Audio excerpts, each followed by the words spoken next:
People usually call us when they're involved in a vehicle accident, but there are so many other areas we specialize in. Long story short, if you've been injured, we can help. Maybe you've experienced medical malpractice, or a loved one has suffered nursing home abuse, or even a wrongful death. If so, call us today. You need an experienced injury lawyer who knows how to fight insurance companies. Unlike most lawyers, we are not scared to go to trial to fight for what you deserve. Call us today at 435-688-9558 for your free consultation, or visit us at wewininjurylaw.com. I've said it before and I'll continue to say it. Lighting is the jewelry for the home. Here at Wilkinson's House of Lighting, we go to every effort to find the latest and greatest new ideas and styles in decorative lighting. You may find it interesting, but we really do get excited about great lighting. We've recently returned home from the latest lighting trade show, where we found a number of exciting pieces. Those items have been arriving, and the showroom is filling up with fantastic new ideas that will make the statements you've been searching for. Come on in and get excited about lighting with us and see what's new. Wilkinson's, 88 East, 1160 South. It's fabulous. So fabulous. Fabulous Freddy's Car Wash. Want your car sparkling clean and to save big on gas? Now you can go unlimited for as low as $20 a month. That's right, get your unlimited car wash pass and save 20 cents per gallon on gas. But wait, it gets even better. The higher the wash package, the more you save. Up to 40 cents per gallon every time. Don't miss out on these incredible savings. Fabulous Freddy on River Road or North Bluff in St. George. Go unlimited today. Let's get ready. Let's wash our cars at Fabulous Freddy's. Power your adventure with the all-electric 2024 Subaru Solterra. It has the rugged versatility of standard symmetrical all-wheel drive and 8.3 inches of ground clearance. It's the most advanced Subaru ever with the latest safety technology and zero emissions. The 2024 Subaru Solterra. Love is electric. Come take a test drive and get 0% interest at 72 months at Findlay Subaru in St. George on the saving side of the freeway. Or shop online at FindlaySubaru.com or at 1453 Sunland Drive and feel the love at Findlay Subaru. See Hearst first and get more done this season with Ace's Red Hot Buys. Save $30 on Craftsman brushless toolkits and get a free high-powered battery with select Milwaukee and DeWalt tools. Find Craftsman and DeWalt hand tools just $14.99 each. Hearst is your canning headquarters with everything you need to get the pantry stocked. Save $2 instantly on Ball canning jars. Hearst General Store Ace Hardware, conveniently located in the heart of downtown Cedar City and St. George. Ace is the place with the helpful hardware, folks. Flynn Companies in St. George provides commercial building services to all of Utah. They bring your vision for the building to life without compromise. Flynn's customers have come to expect innovative solutions backed by unparalleled technical expertise and a disciplined approach to project building. Flynn Companies is a proud booster of the Southern Utah community and has literally helped to build it.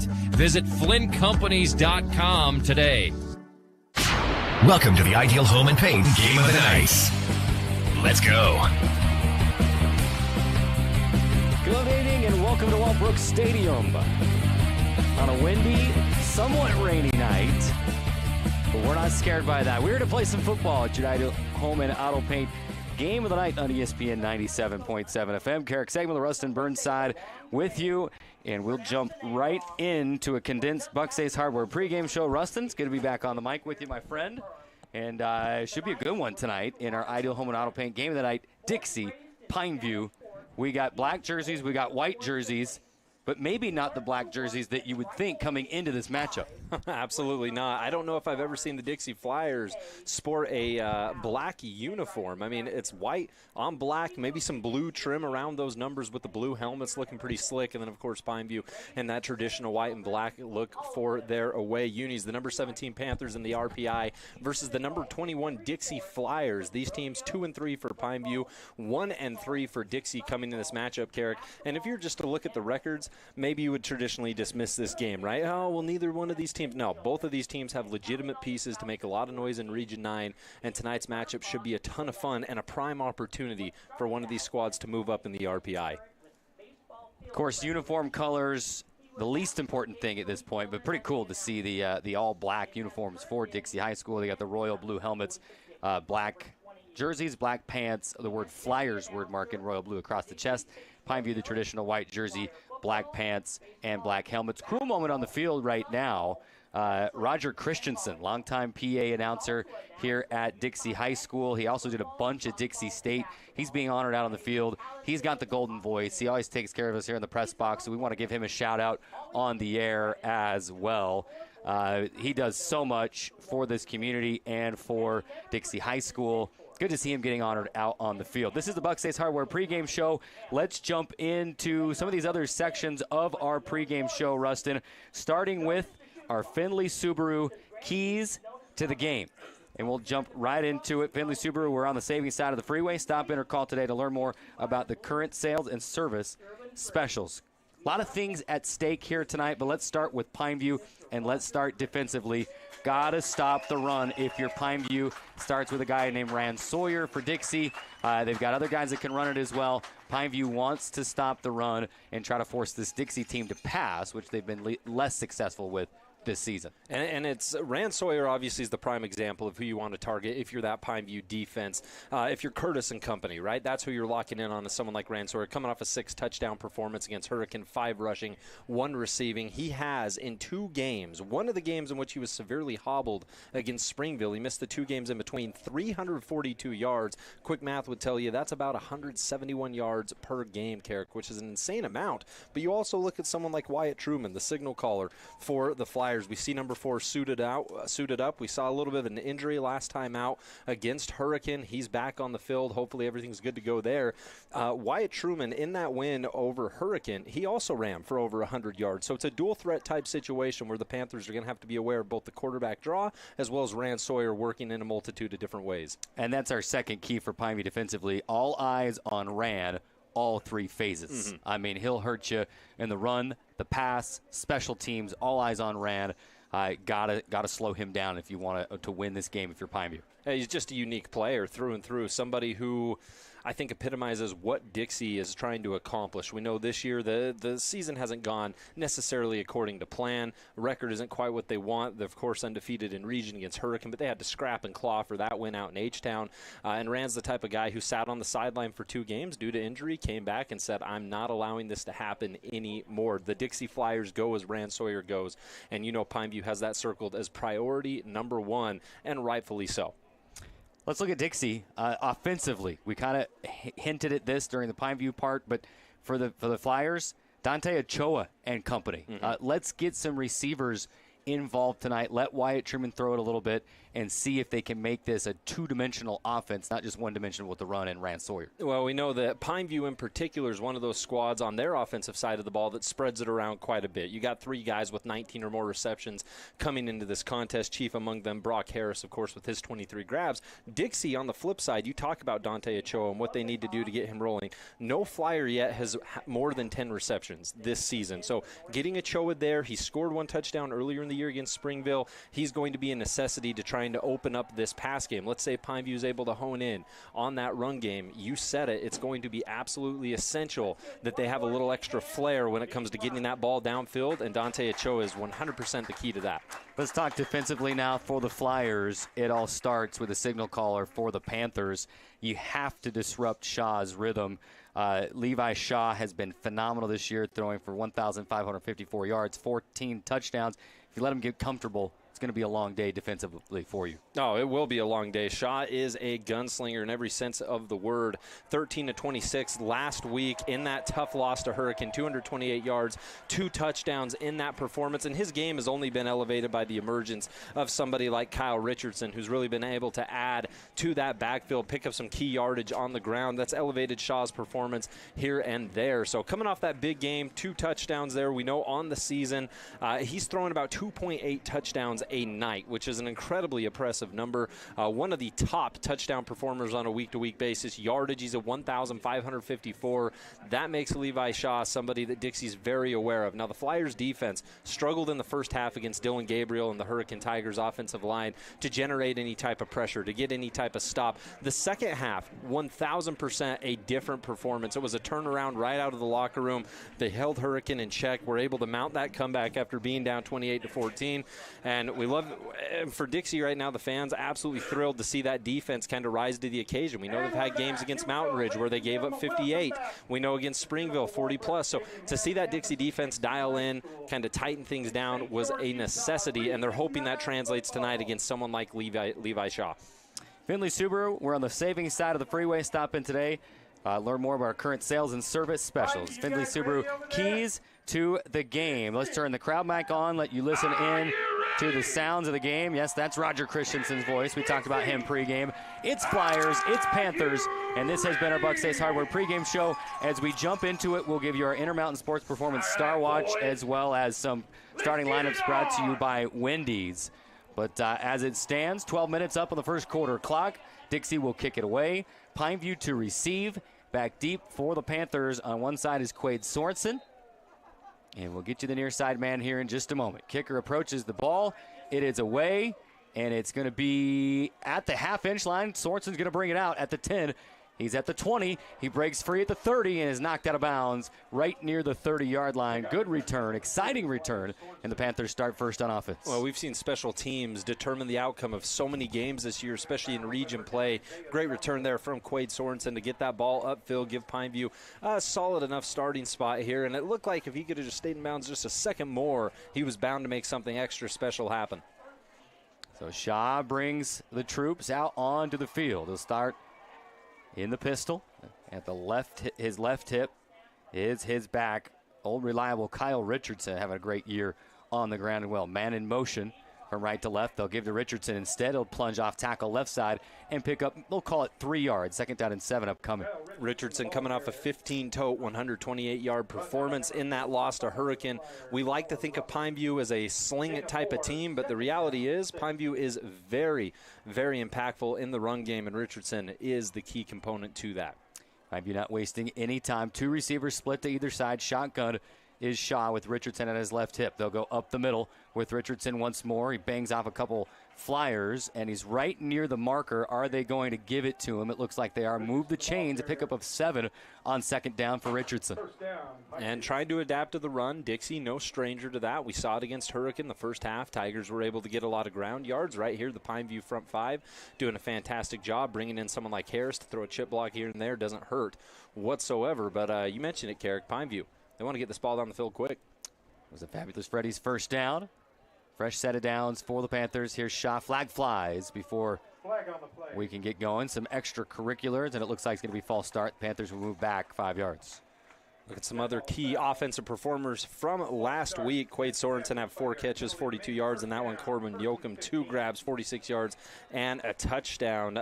Colt Falanico, 2 receptions, 11 yards for him. For Pineview, defensively for Dixie last week, they were led by Mason Schumann, 10 tackles, 4 tackles for loss. Colo Lynn, where he number 1, had 9 tackles in their game against the Tigers. 10:43 to go, first quarter. We are scoreless. First drive of the football game, and it's Richardson right off the gut. Now feeling his way off to the right, and he's going to pick up 4 of the 5 yards lost on the false start penalty, so it'll be second down and 11 upcoming for the Panthers. This is a Pineview offense coming into this game, Rustin, averaging 28 points per game. Total offense, 414 yards per game. They can move it. They're good on the ground. They can sling it as well, although we have not really seen the pass yet to this point. No, I mean, no reason for it at this moment if it continues to work. They'll go right back to Richardson, and he's swallowed up.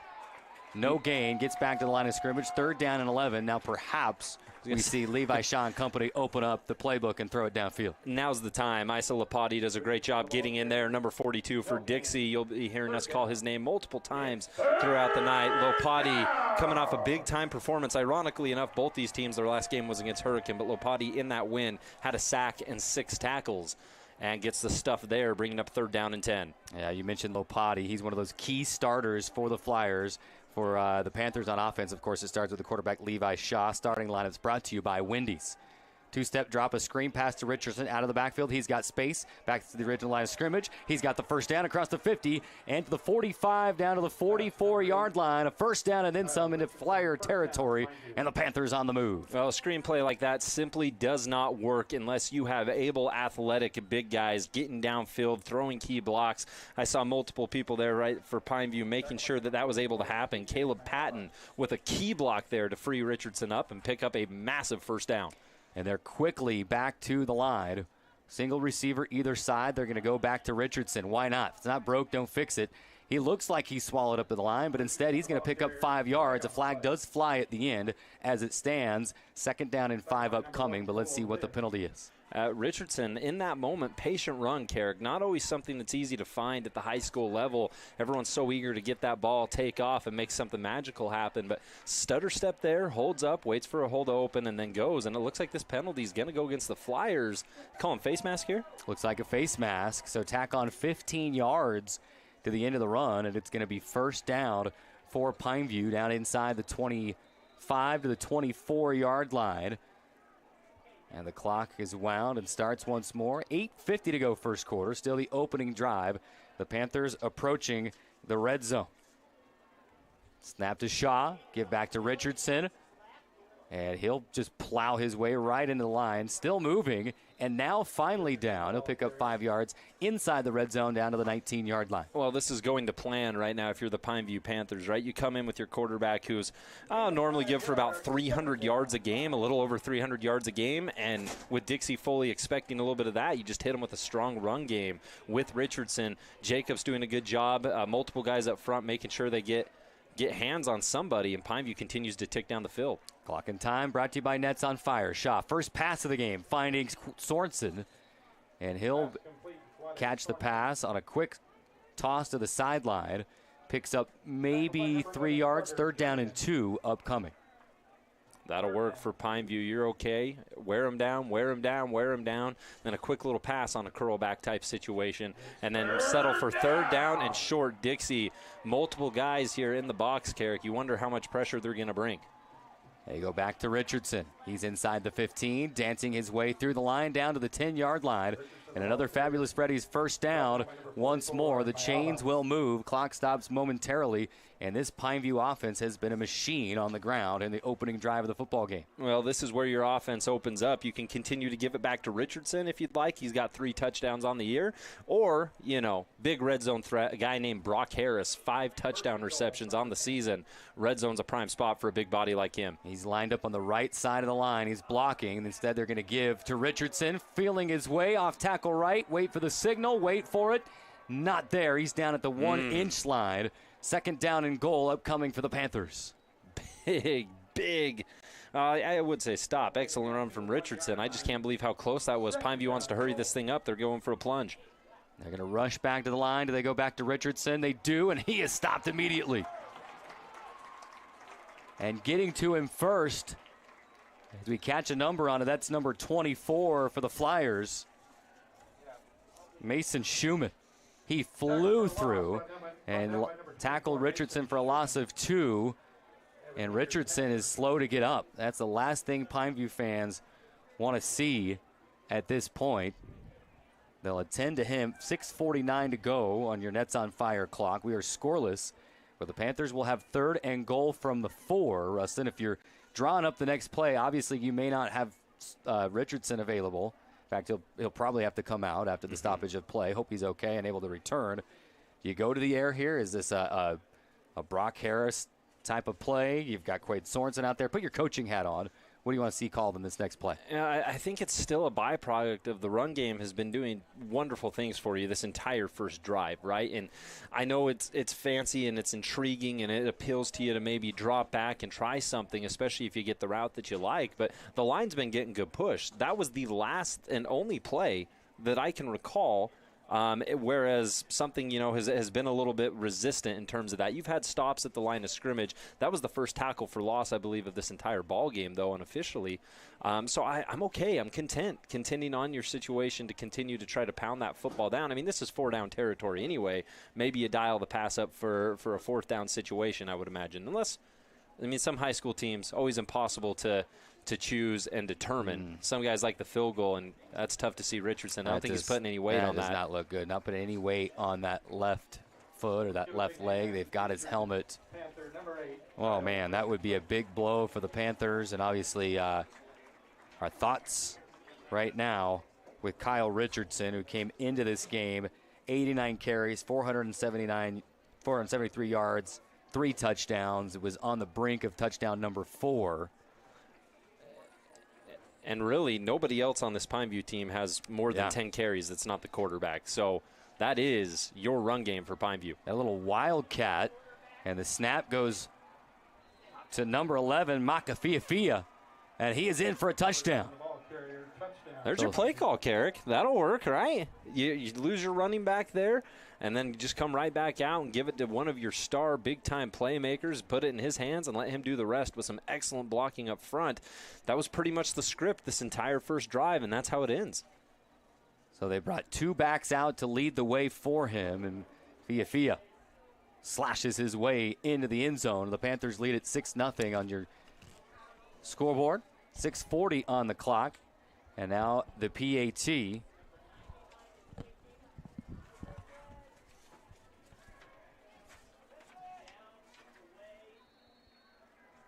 is up and through. With 6:40 on your Nets on Fire clock, the Panthers strike first and lead it 7-0. Take a timeout, come right back.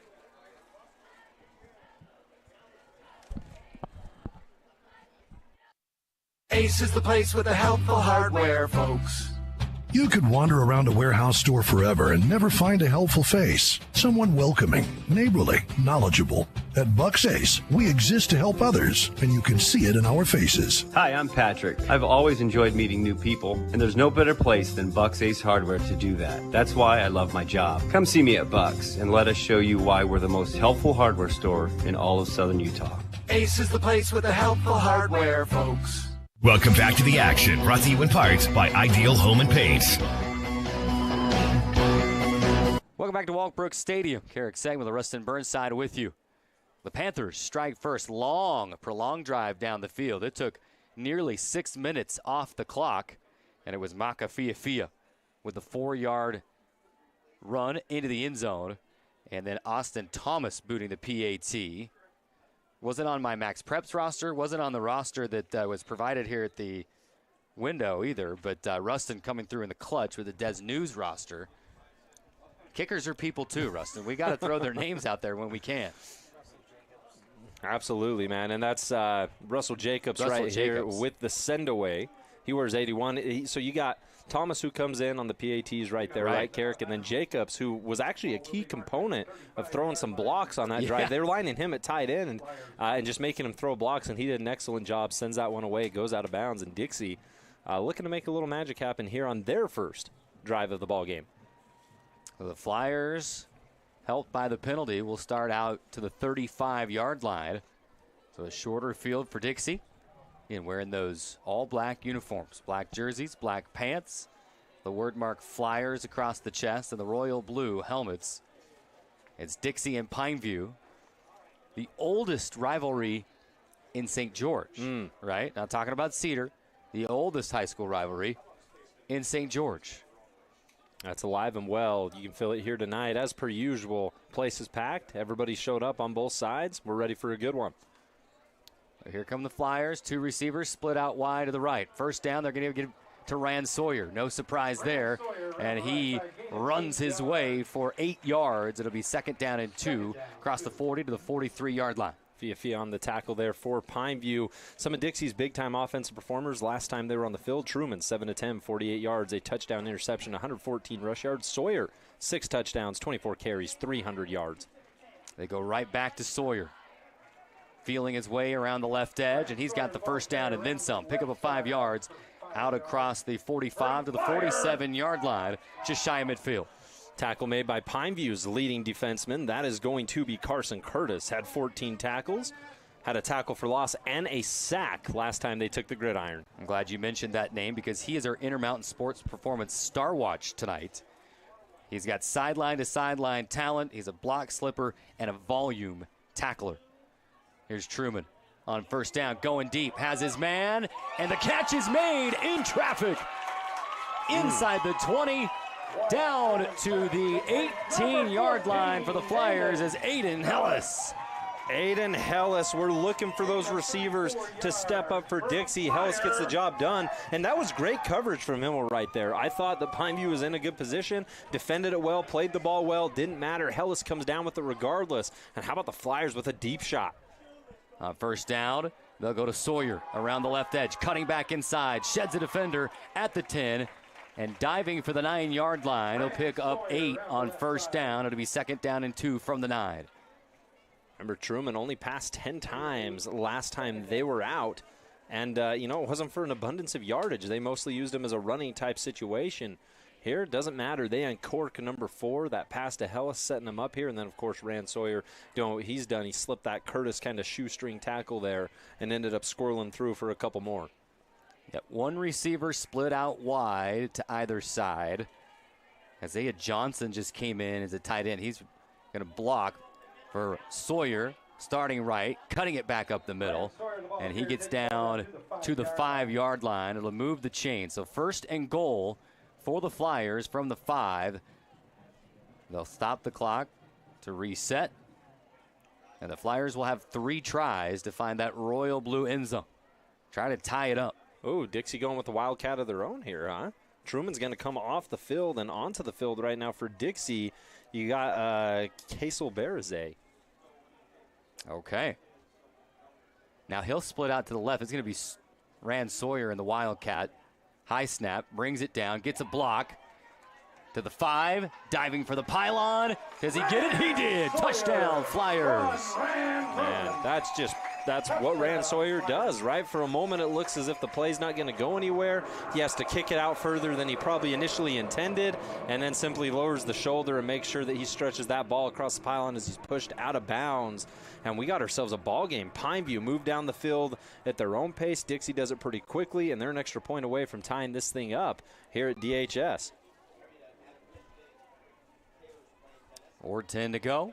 The PAT pending. The kick is up, and it is through. We are tied at 7 under We Win Injury Loss scoreboard. 4:10 to play in the first quarter. Strap on your seatbelts. This one's going to be a fun one. Take the break. Come right back on ESPN 97.7. What's up, Southern Utah? This is Casey Winters from Nets on Fire, where it is always basketball season. The new school year is here, which means basketball season is only a few months away. Get your game on point at Nets on Fire. We have amazing expert trainers ready to work you out in a group or individual training. Hustle over to netsonfire.org to see our full schedule of individual trainings, group trainings, camps, leagues, tournaments, and events. Nets on Fire, building champions on and off the court. Welcome back to the action, brought to you in part by Ideal Home and Paint.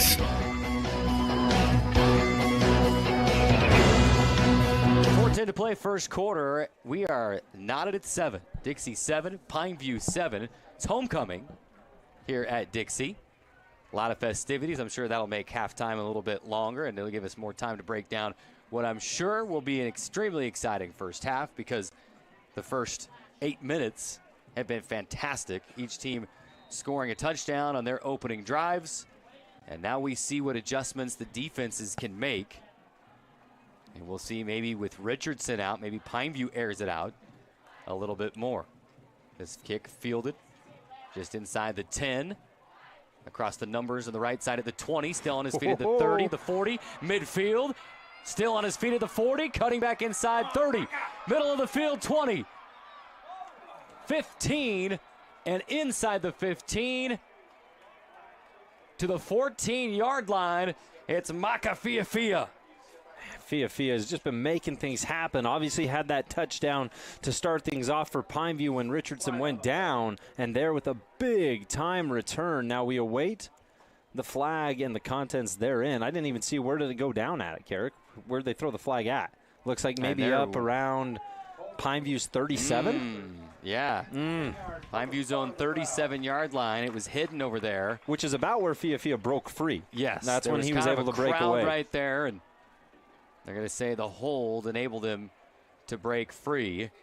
Ball mark at the 20. No shortage of explosive plays already.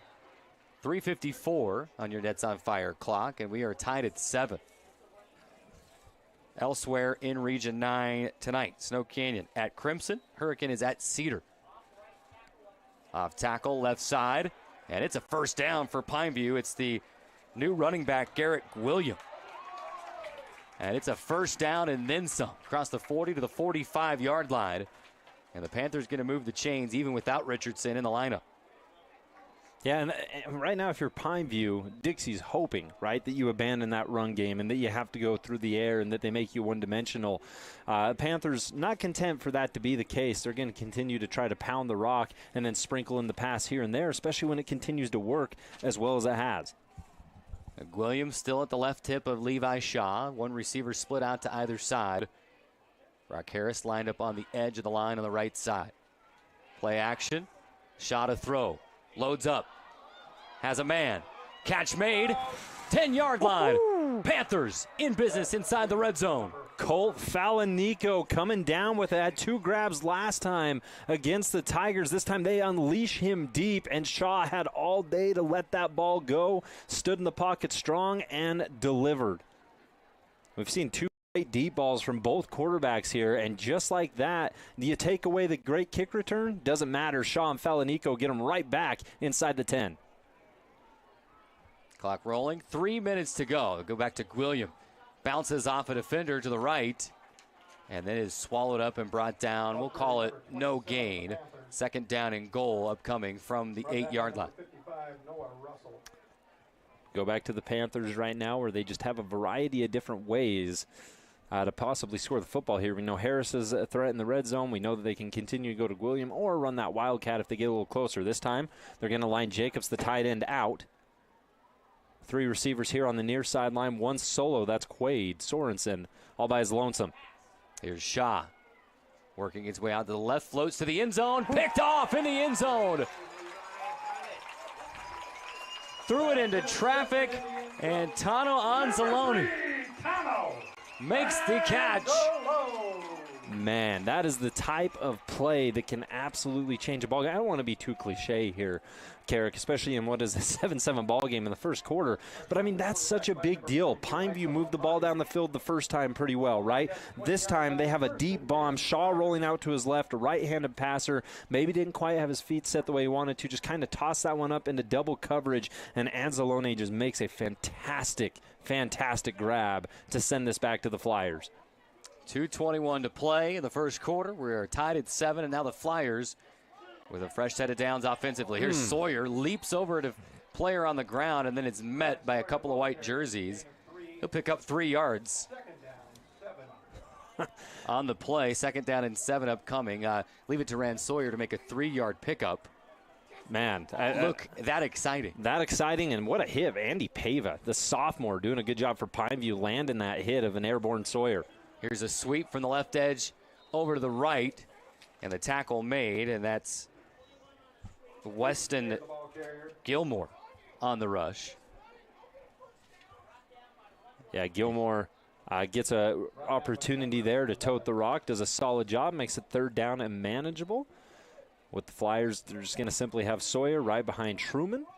And, I mean, you have an idea, most likely, of where this ball is ending up, right, Garrick? 3rd down and 3. Surprise, surprise. Here's Rand Sawyer, lowers the shoulder and delivers a blow to the defender, and he is across the 30 out to the 33-yard line, and a fabulous Freddy's first down for the Flyers. I'm not in the Dixie locker room, all right? I don't travel with the team. I'm not in the coaching staff, but I would imagine that anytime they face a 3rd down and short, 4th down and short, anything within 3-4 yards, I mean, you basically have your 100% go-to play, right? Just put it in the belly of Rand Sawyer and watch him work. Sawyer going to get a breather on this play. Here's Gilmore around the right edge again on the jet sweep. And he picks up the first down, and he delivers a blow and pops right back up. 12-yard pickup on first down out to the 45-yard line of the Flyers. The blocking, especially for Dixie to get out on that right side from where they're facing, just kind of push that Pineview second level back a little bit. It's been impressive on those 2 sweep plays in which they've ran up to this point. It's like we do have a flag on the play. Came out late. It is going to be a hold And the play comes back. Let me say 1 of 2 times then. 53 seconds remaining in quarter number 1 on your That's on Fire clock and time. 7-7, we will let injury loss scoreboard. His first quarter has flown by. Both teams just pounding it on the ground, so that clock continues to run.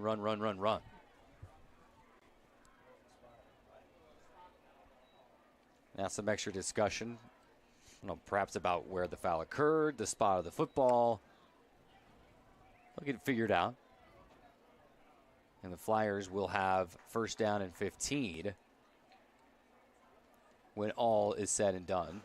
Well, let's take this quick break here, Carrick, just to remind our audience here, whether you're streaming on sportsradio977.com or listening right here on ESPN 97.7 to our Ideal Home Paint Game of the Week. This game last year was one of the best games of the year. 29-28 victory for Dixie on a comeback. If we're along the lines of anything like what that was, it's going to be a really great night as they send Gilmore in motion again. And it's Sawyer. Starts right, cuts it back up, picks up 1 yard out to the 30-yard line, second down, and 14 upcoming. The thing about Ryan Sawyer is it doesn't matter which way he starts on a run. You can almost guarantee he's not going to finish the run that way unless there's a big hole off that side. He's shifty. He'll find the gaps, and he'll get downfield. Yeah, very much an off-script back. That time, Pineview just really stout stoppage there for this Panthers front. They needed a little bit of that just to say, hey, we can do it. We know we can. This is a team that's been tested against the run multiple times this season. Get a little bit of a stop there as we're still hanging out till the end of the first quarter. Clock officially drips dry, and we got quarter 2 on the way. Into the first quarter at Walt Stadium. We are tied at 7. 7-7. We go to quarter number 2. We'll take the break and come right back on ESPN 97.7. There's no better time to bring the timeless quality and dependability of GE appliances to your home than right now with your local appliance experts at Appliance Wholesalers Plus. Save on premium finish options that you won't find anywhere else, and features that help you spend less time doing chores and more time doing what matters to you. Now's your chance to save big on select GE appliances. Visit your local appliance experts at Appliance Wholesalers Plus or shop online at ApplianceWholesalersPlus.com. Ace is the place with the helpful hardware, folks. You could wander around a warehouse store forever and never find a helpful face. Someone welcoming, neighborly, knowledgeable. At Bucks Ace, we exist to help others, and you see it in our faces. Hi, I'm Patrick. I've always enjoyed meeting new people, and there's no better place than Bucks Ace Hardware to do that. That's why I love my job. Come see me at Bucks, and let us show you why we're the most helpful hardware store in all of Southern Utah. Ace is the place with the helpful hardware, folks. Welcome back to Walkbrook Stadium. Flyers and the Panthers tied at 7. We'll have a Hearst Ace Hardware Region 9 update for you momentarily. But first, the second down and 13 play for the Flyers. Here's Gilmore again on a jet sweep from right to left. And he'll pick up, we'll call it 4 yards. It'll be third down and 9 upcoming for the Flyers. What was that score that you just saw there, Rustin? 7-0 Crimson? Yeah, Crimson Cliffs up currently right now 7-0 with about 3 minutes left there in the first quarter. And what should be a great game against the Snow Canyon Warriors. Obviously, we know Snow Canyon coming off that win over Cedar. Looking to, turn their season around with some great region play. They've got 2 wins consecutively after a slow 0-3 start. But right now it's the Mustangs with the lead. Coming off that big-time win off Desert Hills, still projected your favorite right here in Region 9. Third down and 9. 2 receivers split out wide left. Now a man in motion. It's Gilmore from left to right. He'll give to Sawyer. Starts left, cuts it all the way back to the right. There's a swarm of white jerseys, and Sawyer's going nowhere. Loses 4 yards.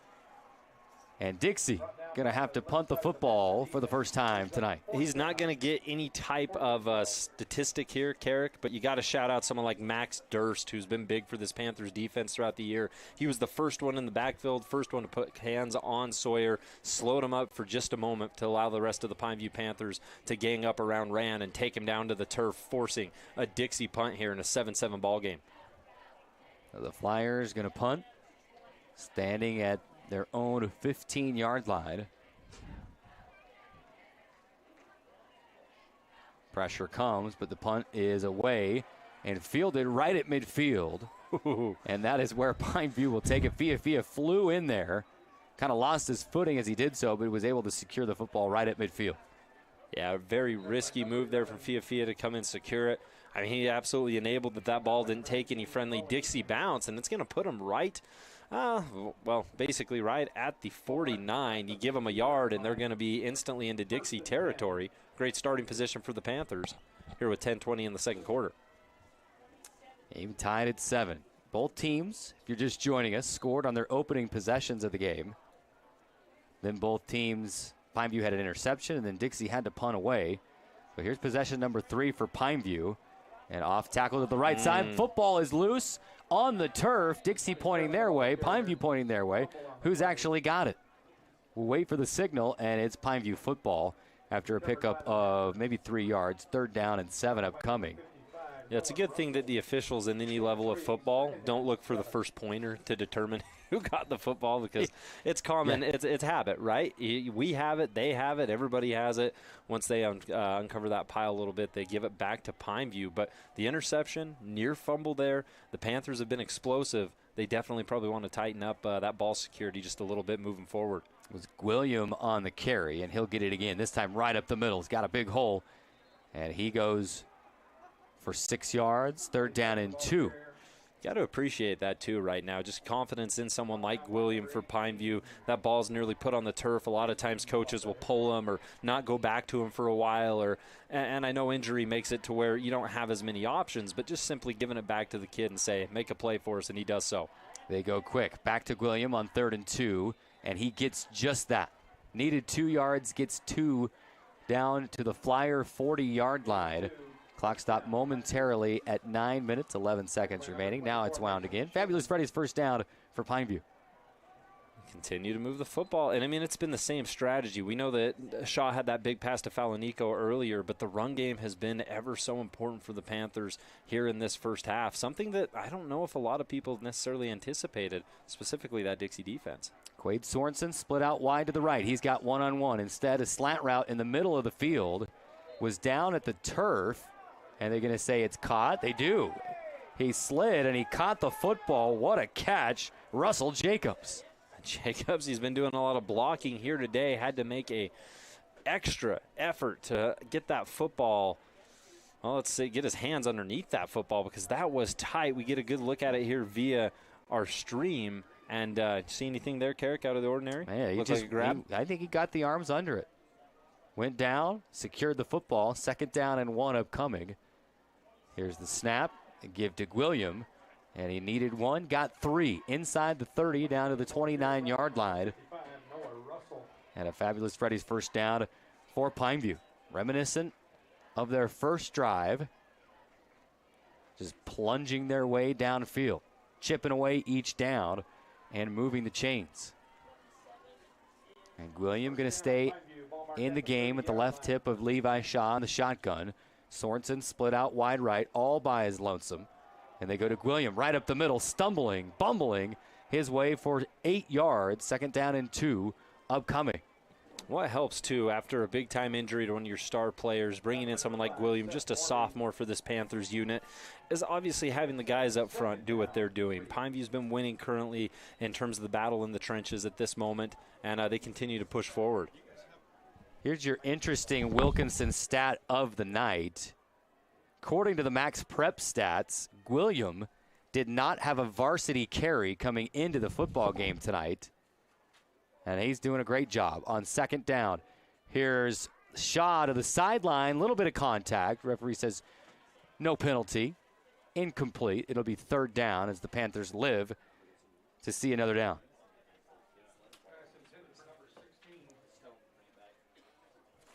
The pass was intended for Max Yoakum on the left sideline. It'll be 3rd down. They did move that back a little bit. We'll call that 3rd down and 3. Rustin, what do you think there? 3rd and a long 3, maybe 4? I think a long 3. Yeah, let's go long 3 here for Pineview. And, of course, you wonder if they break something out with Shaw.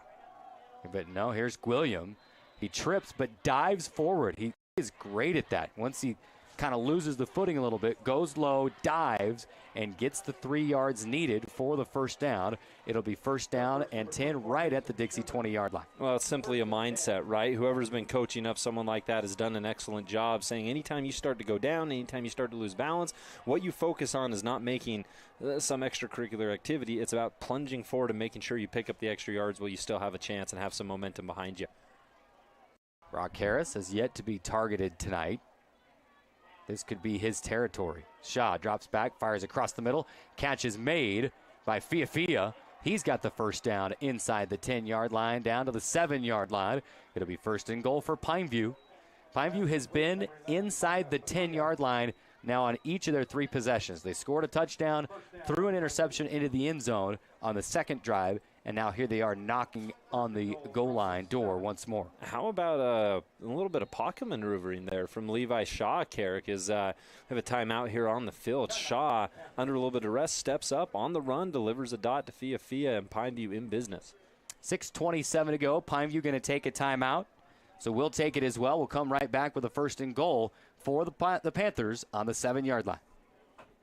Feeling held back by pain? It's time to discover Dixie Chiropractic, where we're all about making life extraordinary. Whether you need to recover from a car accident or if you're just tired of chronic pain, we're here to help you live your best life. We don't just treat symptoms, we get to the root of the issue. Dr. Ward Wagner and his team use cutting-edge methods to ensure your journey to wellness is as effective as it is compassionate. Visit DixieChiro.com or call Dixie Chiro at 435-673-1443 to live life pain-free. DixieChiro.com. Wendy's knows everyone hates cold, soggy fries. That's why at Wendy's, they serve them up hot and crispy every time. Yep, Wendy's means always hot and crispy every single time. So don't risk going somewhere else with natural skin-on potato. Welcome back to Walbrook Stadium.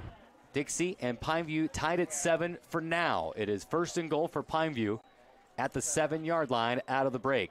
And it's going to be Wildcat to Fiafia. Low snap, brings it up, lunging toward the goal line. Did he get there? Yeah. He did. Near side official says, yeah, buddy. Touchdown, Panthers. Fiafia, his second of the night. Give him 2. I mean, Williams been doing all the running in terms of subbing out for Richardson, but in the red zone, Fiafia adds that extra element of explosiveness, uncertainty, right? If you're Dixie's defense, it's a unique look. I know you saw it on the first touchdown play, but it's always hard to adjust to those Wildcat looks because the possibilities are endless, right? You don't know if this guy can actually uncork one, if he's going to make a pass on a quick slant, or if he's simply going to run it down your throat or pitch on an option. It just really makes things difficult to guard from a defensive standpoint, and we're seeing it in effect as Pineview scored 2 times off that Wildcat Fiafia dry. PAT is up and through on your We Win Engine Last scoreboard. Pineview 14, Dixie 7, 6:21 to go on the Nets on Fire clock. We take the break. Come right back with more on ESPN 97.7. Wendy's knows everyone hates cold, soggy fries. That's why at Wendy's, they serve them up hot and crispy every time. Yep, Wendy's means always hot and crispy every single time. So don't risk going somewhere else. With natural skin-on potatoes, every order of hot and crispy fries is prepared to golden goodness and perfectly sprinkled with sea salt every time. Head to your St. George Wendy's today to get your hot and crispy fries and make every day a Friday. There's no better time.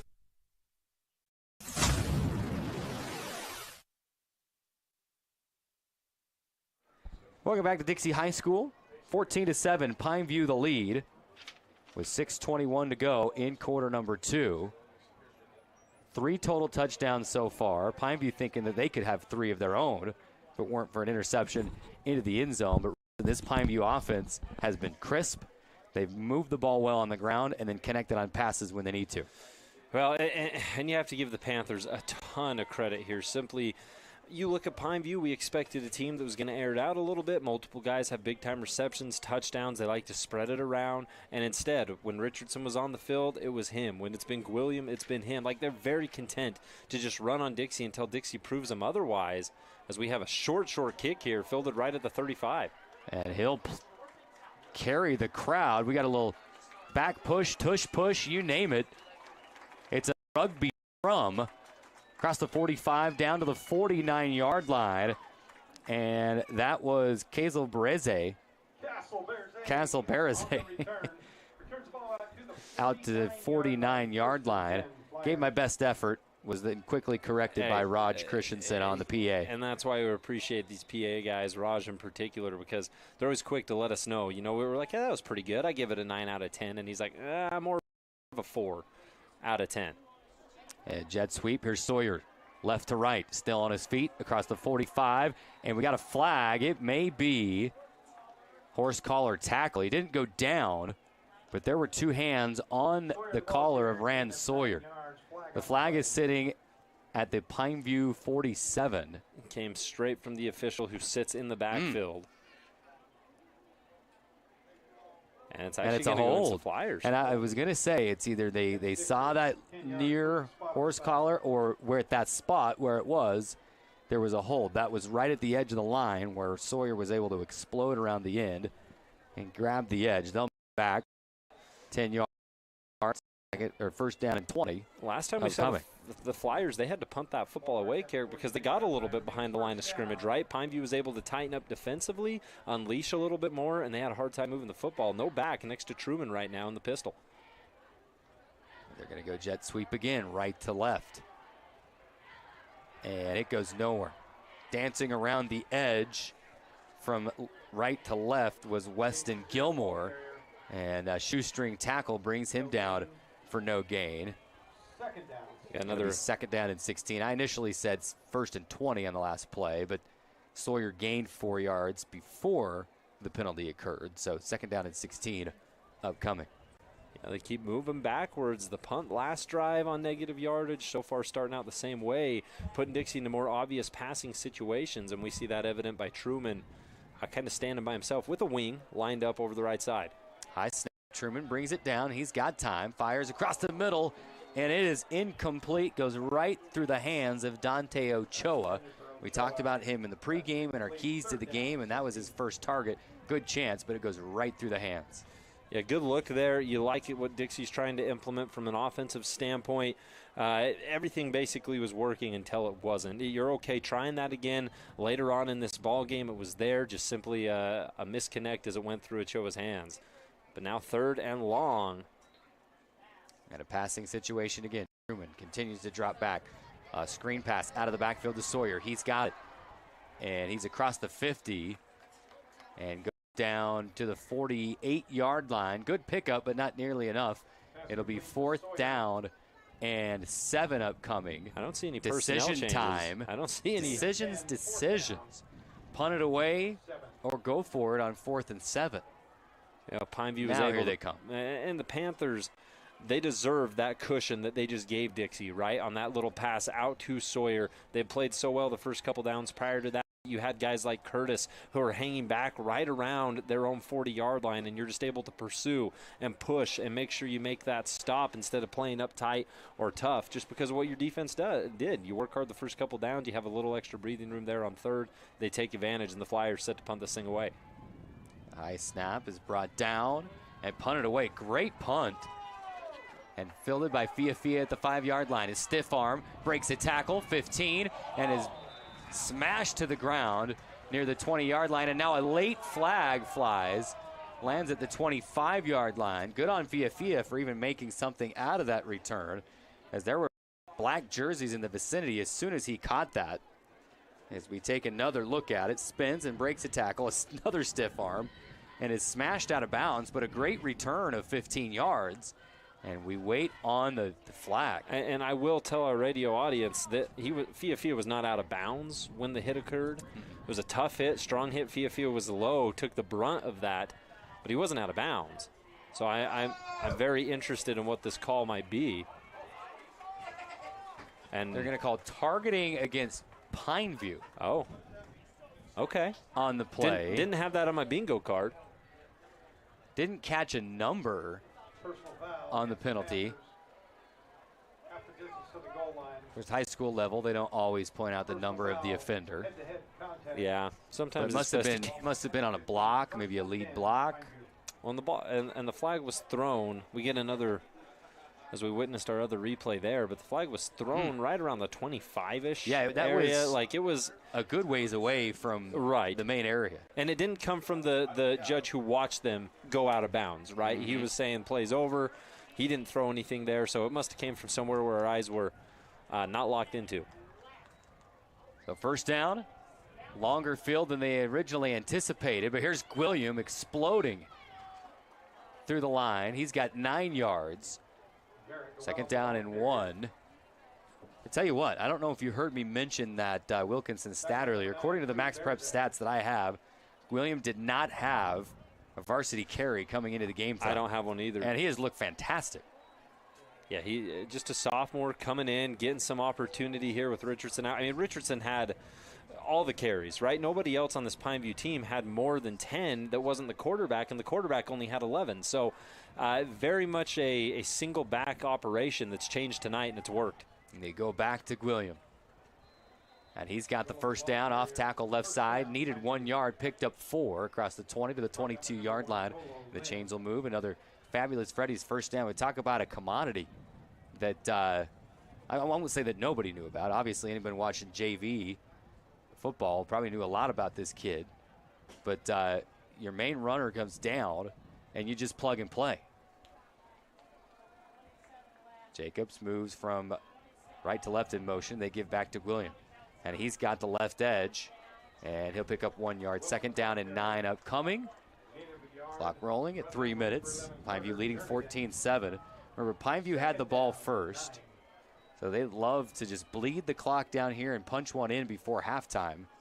Take a 2-score lead going into the InfoWest halftime break. Well, we talk about Pineview. They've been good between the guard and tackle, going through that offensive line unit. They try a little outside stuff right there. And Carter Jernigan for Dixie does a good job getting up and bringing down the ball carrier for only a yard gain. See what Pineview draws up here on a second down and 9. Shaw calling out signals. He's going to move Quade Sorensen in a little bit from the left edge, a little closer to the line. Drops back, steps up in traffic, and this one's incomplete. Firing across the middle in an almost carbon copy of the play earlier where he made the catch. This time Jacobs could not haul it in as he went to his stomach and sliding down trying to make the catch incomplete. Well, and we see the evolution right here as we see a 3rd and 9 upcoming of Dixie's defense. We talked about how they had to adapt and adjust against Hurricane in that second half. As the official, I didn't even see the flag come down, Carrick, but we have one. And pass interference. A block in the back. They're going to decline it. I thought a block in the back was a one-handed signal. Referee was using both hands. Going to be either way. Either way, it's going to be declined. I mean, that's the pass interference signal. Yeah, no, I'm with you. I'm with you. Well, we've seen in the very first play that Shaw had was deep downfield to Falanico.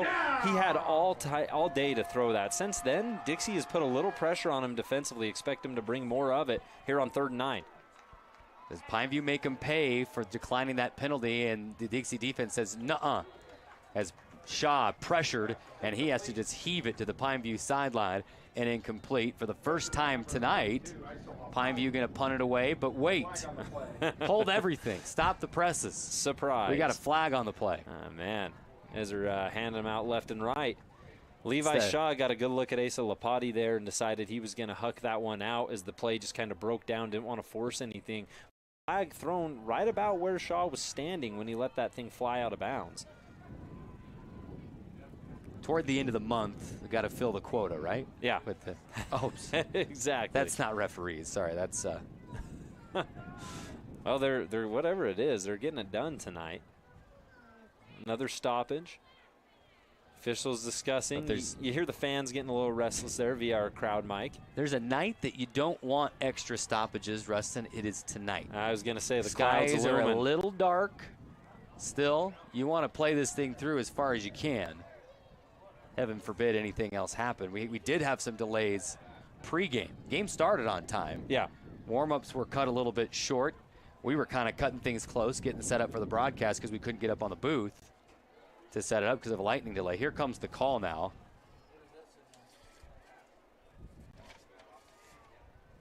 There was a lot of signals there. We had some waving behind the back, legal pass. Legal pass is the call, and it's starting to rain. Starting to pour. That's a good healthy rain flow right there. Now football in the rain, that's all right, as long as we don't see any lightning hanging around. illegal pass, don't we just refer to that as intentional grounding? You know what? Yeah, that makes sense to me. Well, best wishes to our cameraman, Big Game James, up on the booth. They're going to punt out of their own end zone and into the wind, and it goes nowhere. Out of bounds inside the 20 at the 16-yard line, and now Dixie going to have a good chance to punch one in before halftime. Here come the umbrellas. And you can see it on your screen as well. It is pouring. That is a great shot. I was trying to do my best impression of a weatherman before the game. Yeah. Looking at my phone, looking at my weather app, and I'm telling AT, he's like, are we going to have rain tonight? I'm like, no, look at the radar map. It looks like by this time we shouldn't have anything else serious come through, but boy, was I wrong. Man. I mean, look at Dixie, a prime position right here, courtesy of their defense. On first down, Rand Sawyer splitting a couple of defenders, leaping, and he picks up 8 yards on first down and 10. He's right to the 10-yard line. And the Flyers do have a first down available. And you can also, you can hear on our crowd mic too, wind's picked up a little bit. Goalpost leaning back a little bit, might impasse the pass. They go to Rand Sawyer, lowers the head, lowers the shoulder, can't quite get to the end zone. He's down to the 2-yard line, but it'll be a fresh set of downs. First down and goal from the 2.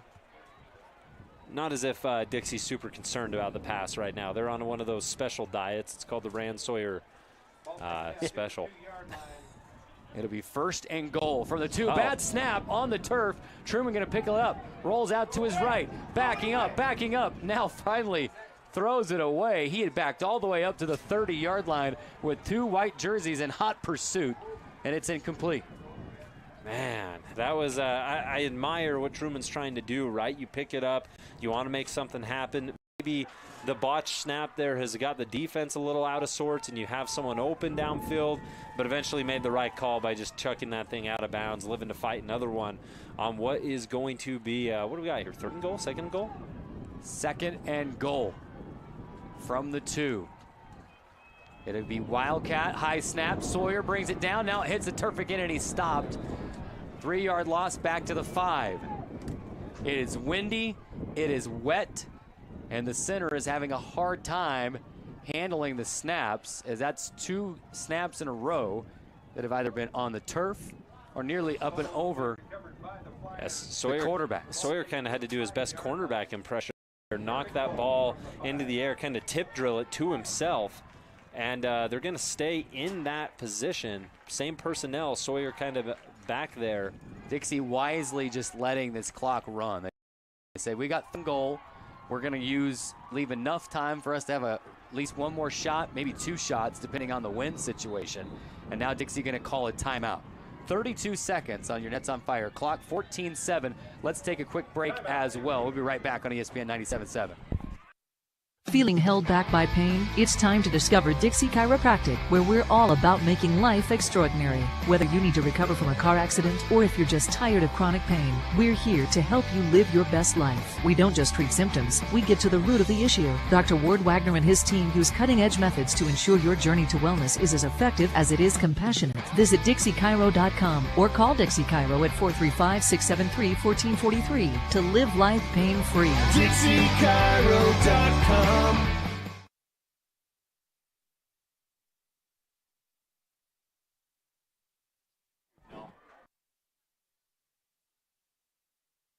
Welcome back to Walbrook Stadium.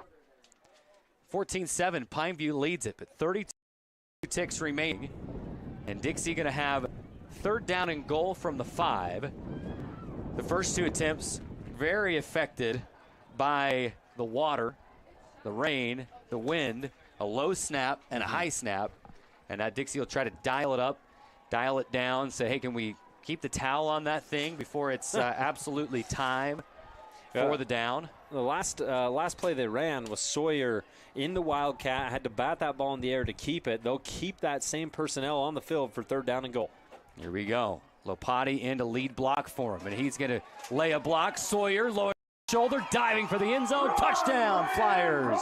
Rand Sawyer Well, you talked about it, Carrick. Lopati coming in, throwing a block, use that big body, that frame to create separation. Ransoyer does the rest. And what we've been witnessing here is, let's just call this the year of the Wildcat. I mean, Pineview doing it a couple times with Fia, Ransoyer doing it there.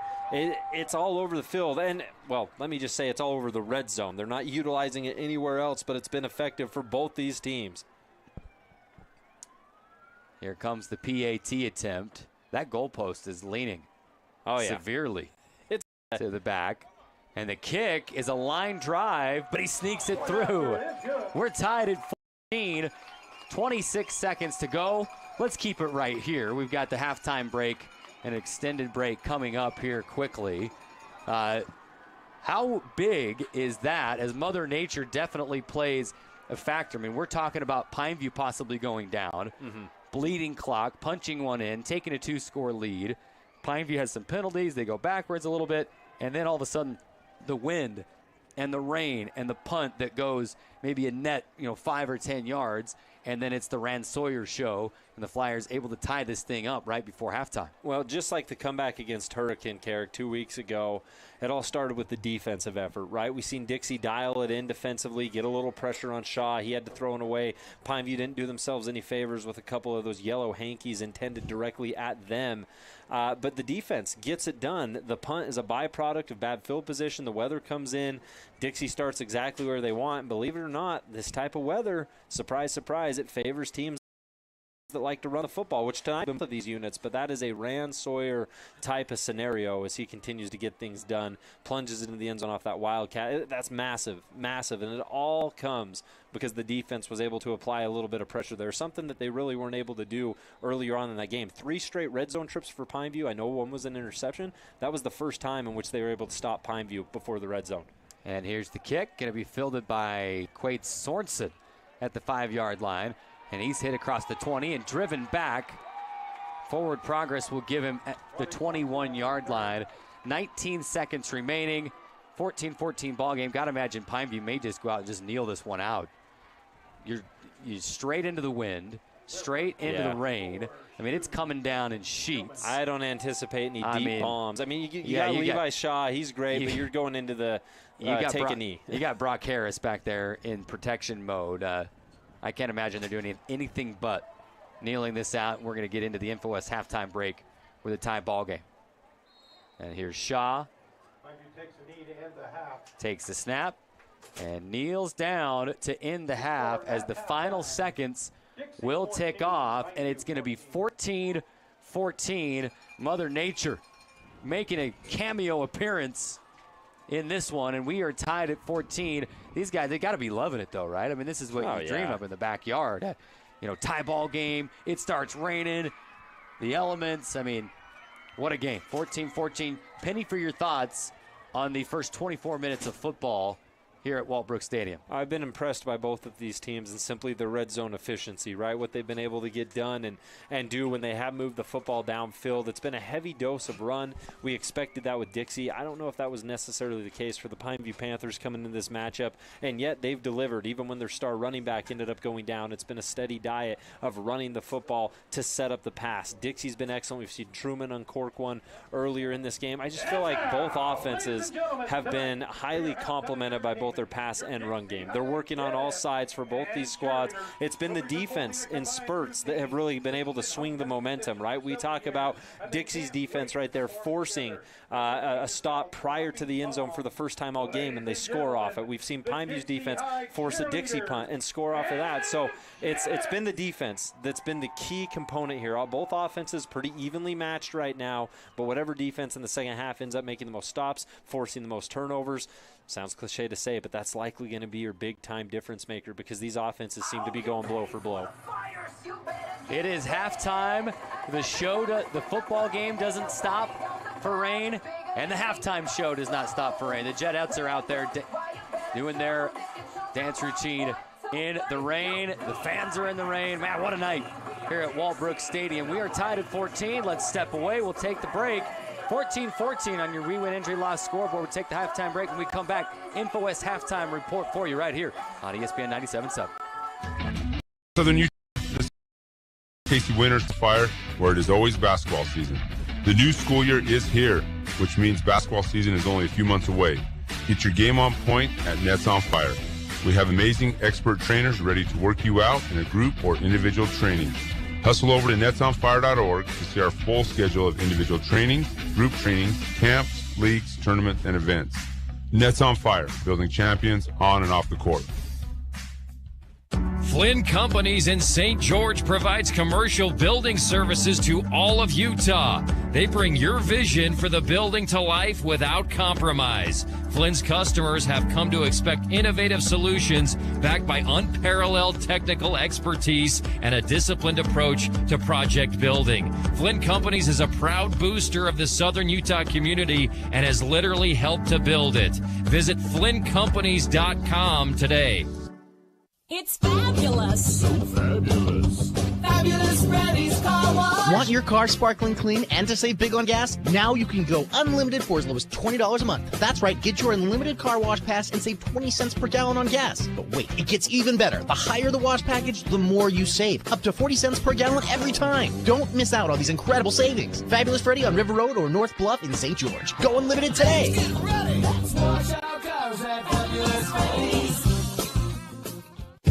There's no better time to bring the timeless quality and dependability of GE appliances to your home than right now with your local appliance experts at Appliance Wholesalers Plus. Save on premium finish options that you won't find anywhere else, and features that help you spend less time doing chores and more time doing what matters to you. Now's your chance to save big on select GE appliances. Visit your local appliance experts at Appliance Wholesalers Plus or shop online at ApplianceWholesalersPlus.com.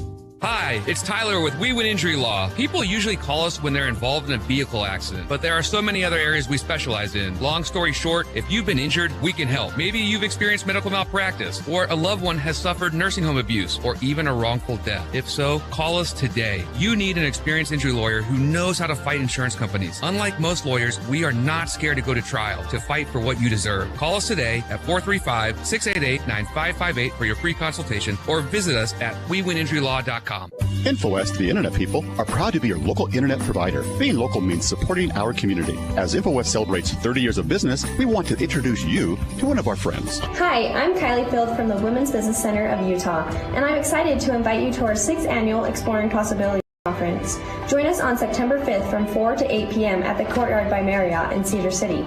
Don't miss this inspiring event. Register now at wbcutah.org. We hope to see you there.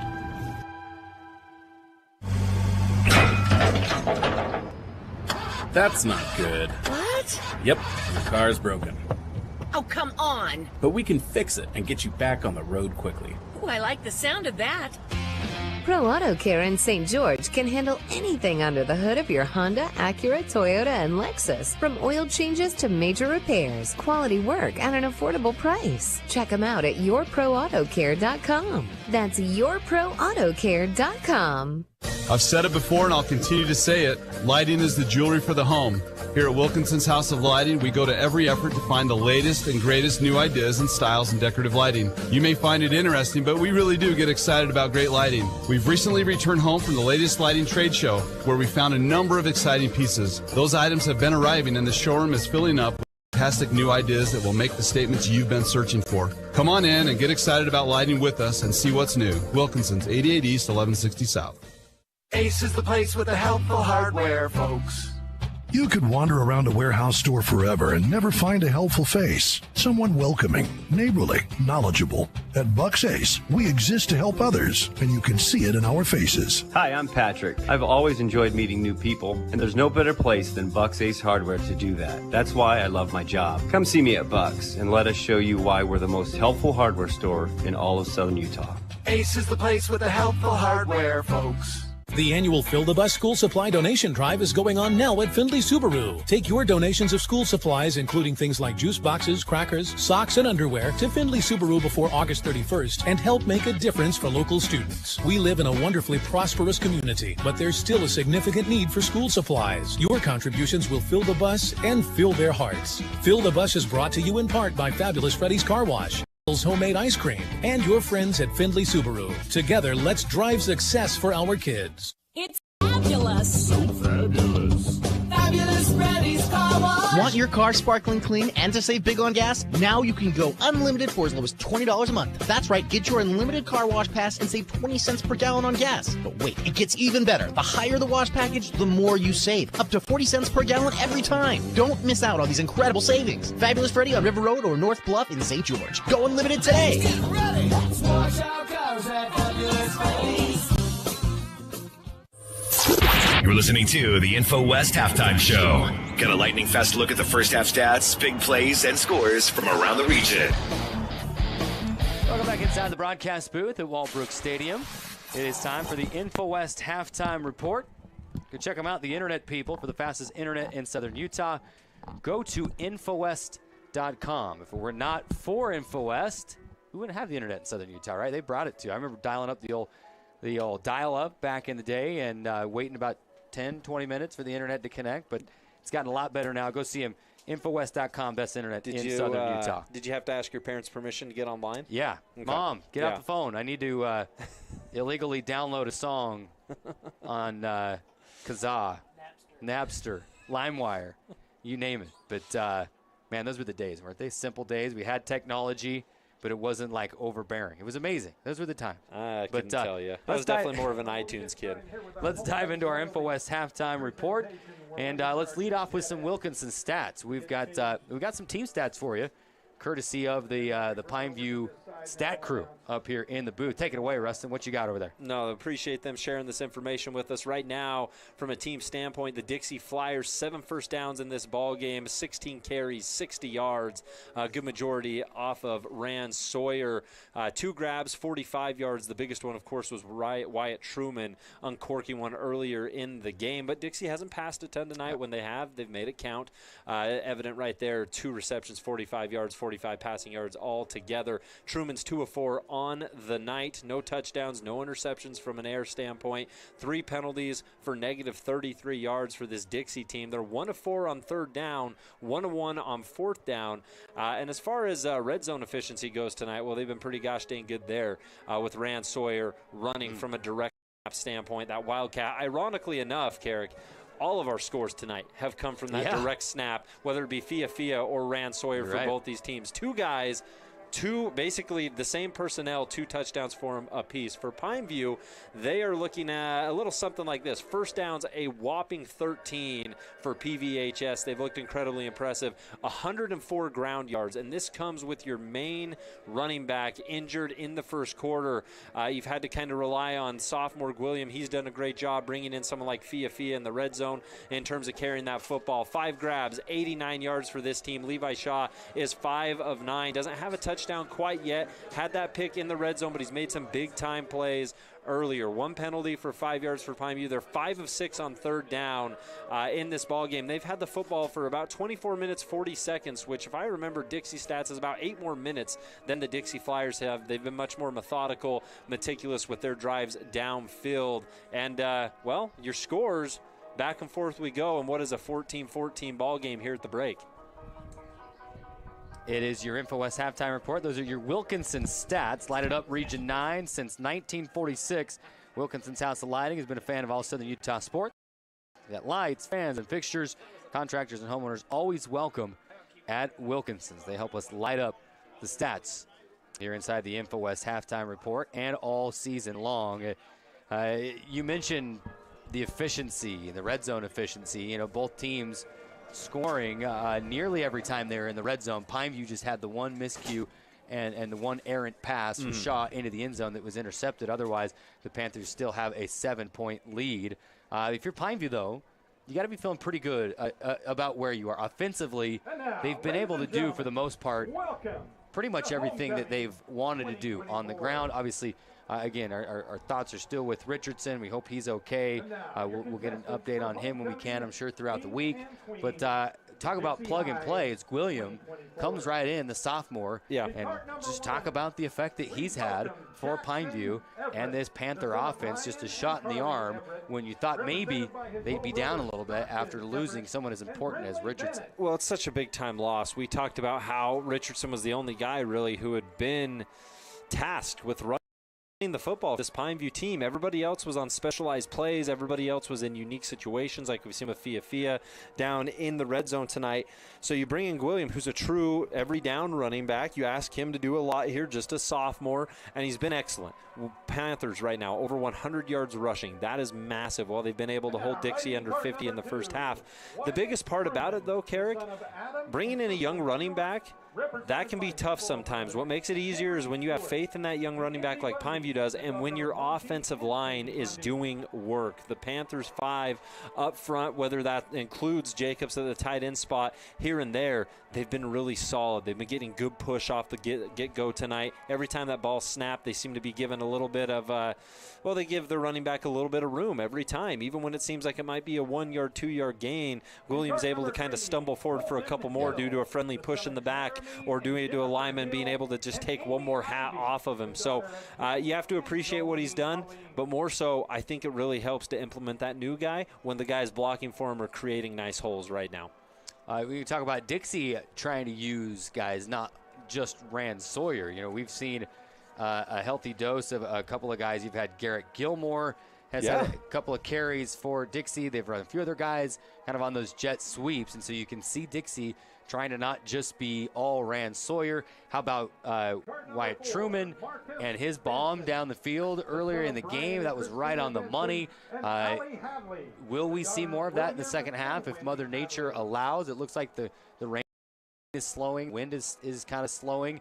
Maybe we'll be good conditions to be able to open up, maybe throw downfield a little bit as well. Yeah, absolutely. And right now, neither team, Pineview has shown a little bit more tenacity when it comes to wanting to maybe push the ball down the field via the pass game here and there. Dixie hasn't felt necessarily the need quite yet, and even Pineview been very content to simply just run the football because both these defenses are given a little bit of leeway to that ground game against the opposition. And now we saw Dixie's defense tighten down right before they ended up scoring, right before the break there. That was a big sign of potential things to come. Dixie's hoping that stands true, and they make them a little more one-dimensional, and the Panthers are hoping the same exact thing. They've done a good job considering that, Dixie doesn't have quite over 50 yards rushing yet. They've given it to Rand Sawyer again and again and again, and they've been able to, I don't ever want to say limit his impact because that's not true, but the guy had 6 touchdowns last game, so you're probably feeling pretty good about just 2, right? He's on pace to score 2 less than that, which is absolutely absurd to even think about. But yeah, it's all about these defenses and what they're able to do because both teams right now very ground heavy, ground and pound. We're going to see more of that in the second half until a defense says, nope, you're done doing this. Both these squads are going to continue to do so.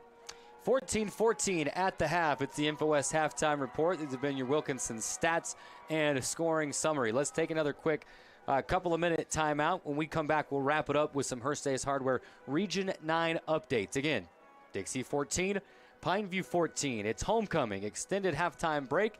That just gives us more time to break it down and get you some scores from around the region and throughout the state as well. Don't go anywhere. We're back with more right after this. InfoWest, the Internet people, are proud to be your local Internet provider. Being local means supporting our community. As InfoWest celebrates 30 years of business, we want to introduce you to one of our friends. Hi, I'm Kylie Field from the Women's Business Center of Utah, and I'm excited to invite you to our 6th annual Exploring Possibilities Conference. Join us on September 5th from 4 to 8 p.m. at the Courtyard by Marriott in Cedar City. Don't miss this inspiring event. Register now at wbcutah.org. We hope to see you there. Ace is the place with the helpful hardware, folks. You could wander around a warehouse store forever and never find a helpful face. Someone welcoming, neighborly, knowledgeable. At Bucks Ace, we exist to help others, and you can see it in our faces. Hi, I'm Patrick. I've always enjoyed meeting new people, and there's no better place than Bucks Ace Hardware to do that. That's why I love my job. Come see me at Bucks, and let us show you why we're the most helpful hardware store in all of southern Utah. Ace is the place with the helpful hardware, folks. The annual Fill the Bus school supply donation drive is going on now at Findlay Subaru. Take your donations of school supplies, including things like juice boxes, crackers, socks, and underwear, to Findlay Subaru before August 31st and help make a difference for local students. We live in a wonderfully prosperous community, but there's still a significant need for school supplies. Your contributions will fill the bus and fill their hearts. Fill the Bus is brought to you in part by Fabulous Freddy's Car Wash, Handel's Homemade Ice Cream, and your friends at Findlay Subaru. Together, let's drive success for our kids.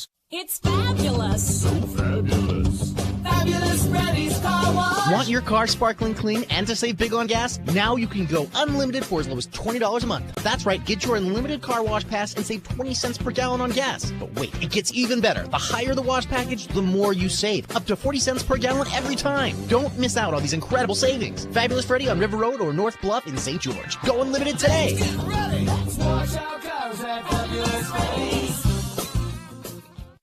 What's up, Southern Utah? This is Casey Winters from Nets on Fire, where it is always basketball season. The new school year is here, which means basketball season is only a few months away. Get your game on point at Nets on Fire. We have amazing expert trainers ready to work you out in a group or individual training. Hustle over to netsonfire.org to see our full schedule of individual training, group trainings, camps, leagues, tournaments, and events. Nets on Fire, building champions on and off the court.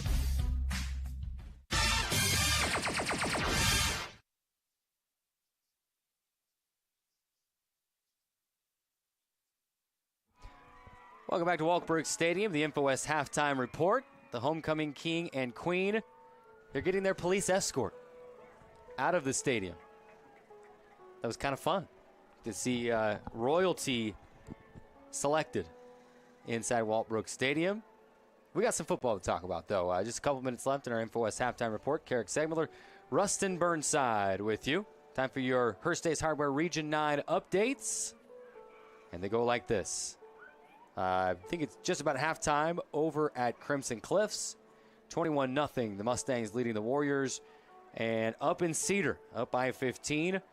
It is midway through the second quarter. Last update we had, Cedar leading Hurricane 13-7 up in Iron County. I heard you guys talking about the long grass. Oh, yeah. During the, Region 9 game day today. Can only imagine you got the grass. If it's raining, I mean, that throws a whole other element into it as well. So we'll keep our eyes on that game throughout the rest of the night and see if Hurricane can make it 2 region wins in a row. But tough place to play up there in Cedar. Well, we talked about the resurgent Hurricane Tigers, right, and how they've evolved from a competitive standpoint. Nearly pulled off a victory against Dixie. We saw them take down Pineview. Hurricane's a much improved squad and a team that has to be taken seriously on a week-to-week basis. But in doing so, we don't want to forget or fail to mention Cedar and the improvements in which the Reds have made. This is a better football team, a team that's much more competitive in Region 9. This isn't we got Cedar, this should be a win type situation. Not whatsoever. The Reds are tough. They're balanced. They look great under a new regime out there. It's just a fun situation right now in Cedar, and them being competitive, them against Hurricane. The Reds get a victory against the quote-unquote upstart Tigers, then you're going to have to say, what's the upstart Cedar Reds? Right now, the parity in Region 9, it's healthy, it's alive, and it's well, Carrick. Teams are back on the field and starting their warm-ups. Let's take a quick look ahead at the region schedule next week. Hurricane will be at Snow Canyon. Cedar is at Pineview, and Desert Hills at Dixie. A couple of good ones, well, 3 really good ones to look forward to next week. Elsewhere in 4A tonight, let's take a look at Region 8 first, as it's so nice that the classification has expanded and it's not just looking at like 5 other teams, to figure out what state's going to look like. Let's take a look at Region 8 first. Spanish Fork leading Salem Hills at the half, 16-0. Mountain View a 14-10 lead over Uinta at halftime. Provo 21-14 lead over Timpanogos at the break. How about Region 10? Tooele leading Hillcrest 20-12 midway through the second. Stansbury and Park City tied at 7 at Stansbury at half. Jordan at Cottonwood, and the Beat Diggers leading 9-3 over the Colts at halftime. And in Region 9, Ridgeline 35-0 over Bear River midway through the second quarter. And up in Logan, Green Canyon leading the Logan Grizzlies 28-6 at the half. Those are your updates brought to you by Hearst Hardware. Before we hit our collegiate score update, Eric, I got to ask Andy Thompson, who's hitting all the right buttons tonight. You don't have any of these games on DVR, do you, AT? No, all right, No? good. I don't Okay. want to spoil anything. I didn't know if he was DVRing Illinois and Nebraska, a ranked matchup there, but it's the Huskers currently on top, 17-10 over Illinois. You got Washington State and San Jose interrupting your broadcast of Supergirl on the CW. As that one's 0-0 early on in that ball game. Syracuse is currently trailing at home to Stanford. It's a 2017 game on ESPN. And then, of course, tomorrow right here on ESPN 97.7, you can tune in and listen to Utah at Oklahoma State in what is a big-time matchup in the Big 12. That game, 2 o'clock kickoff. Teams back on the field.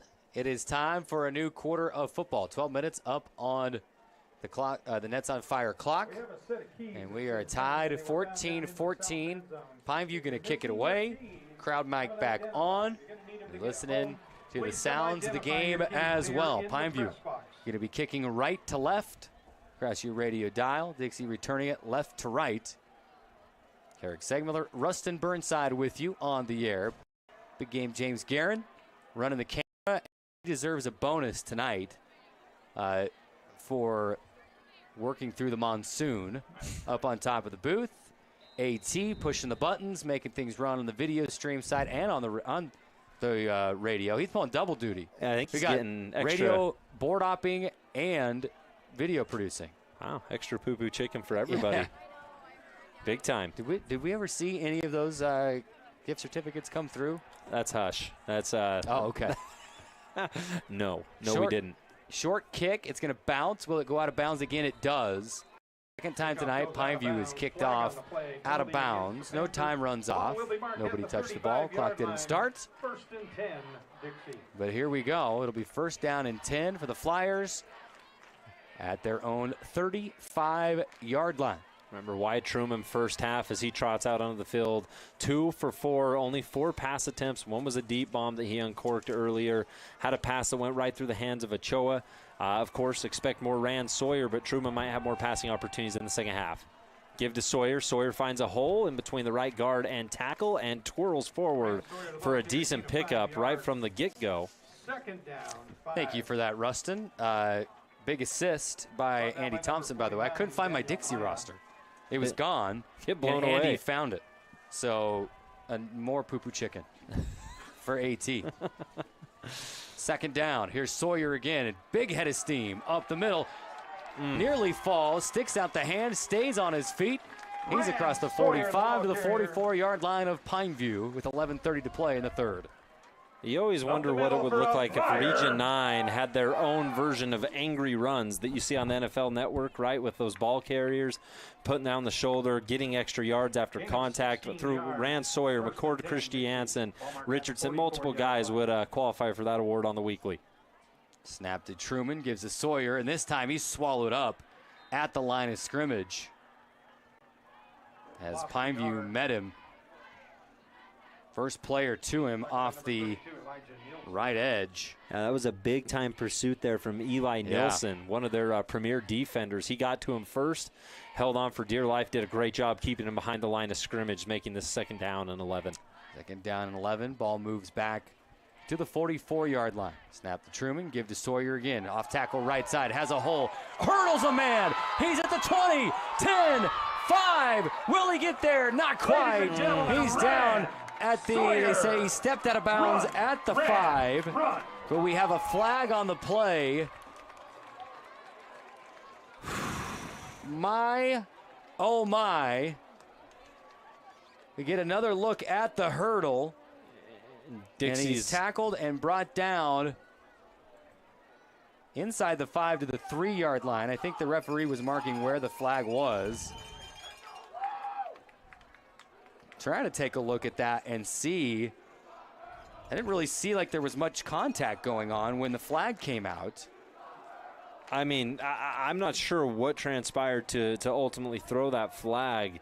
I'm still in awe with just the pure athleticism, right? Demonstrated by someone like Rand Sawyer, bursts through the hole, gets into that second level, and from there you think he's going to hit a nice little spin move, right? Maybe just sidestep, maybe stiff arm. You never really expect the hurdle until you see it, and once you do, it always creates such a fun atmosphere just shy of the goal line, and it ultimately doesn't matter anyway as, Never mind. Never mind. They're waving it off. Rand Sawyer, almost the entire time the referees were huddling, he was kind of making that motion like, no, they're going to wave it off. There was nothing wrong there. And now, is Truman coming out or is he going back in? He's just getting No, I think he's getting instructions. Truman will be there. But they have scored their previous 2 direct snaps to Rand Sawyer. So here comes Truman. No Wildcat formation, but I don't know that there's any secret about where this football is going. On 1st and goal from the 4-yard line. You got to let Rand Sawyer finish what he started on the hurdle. And it's a read option, and it's a touchdown for Wyatt Truman. Beautiful read, pulls it out of the gut of Sawyer and goes to the right for the TD. It had been too long since we've seen Wyatt Truman keep one of those footballs himself. Remember, 100-plus rush yards in their win over Hurricane. He was pretty crucial from that option standpoint. This time they dial it up here in the end zone. Truman calls his own number and piles in for the score to break it. 2014 in favor of Dixie. Extra point pending. Brought to you by St. George Topper. Snap, the hold, the kick is good. 21-14 on your We Win Injury Loss scoreboard. Flyers lead it. They score on the opening drive of the 3rd quarter. Can the Panthers match it? We'll find out after this on ESPN 97.7.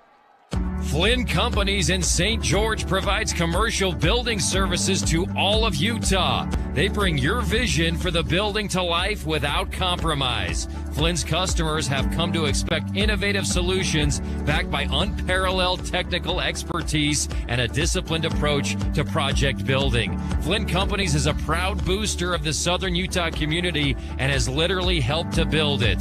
Visit FlynnCompanies.com today. Welcome back to Walt Brooks Stadium. 10:25 to go. Flyers scoring on the opening drive of the 3rd quarter. And now it's Pineview's turn. We've seen some high-flying, high-octane offense on both sides of the ball tonight, but I think our leading candidate for our AWP Playmaker Play of the game has got to be the burst of speed from Rand Sawyer, the hurdle, and nearly getting into the end zone to set up the Wyatt Truman touchdown. A hurdle's always cool, right? Whether it lands or doesn't. This one in particular happened to not only land, but be a pure clearance. I mean, he was clear for takeoff right there. Didn't touch the defender. It was clean, efficient, and he took off as soon as he landed. He didn't stumble. He didn't trip. I mean, that's something – you can't do that without practicing that multiple times, right? I mean, he looks like he must practice that in practice. I mean, it just looked completely natural. Here's the kick. And it will be returned via Fia from the 10-yard line, angling right at the numbers. Bumps into his own defender or his own blocker and is dropped at the 15, and that is where Pineview will take over. Last time we saw Dixie prior to the half, they were scoring with Rand Sawyer. They pick up where they left off here in the second half. Now, Pineview, last time we saw them, they had to settle for a punt. It was their first punt of the game, if I recall correctly. They had got into the end zone 3 times prior to that on every drive.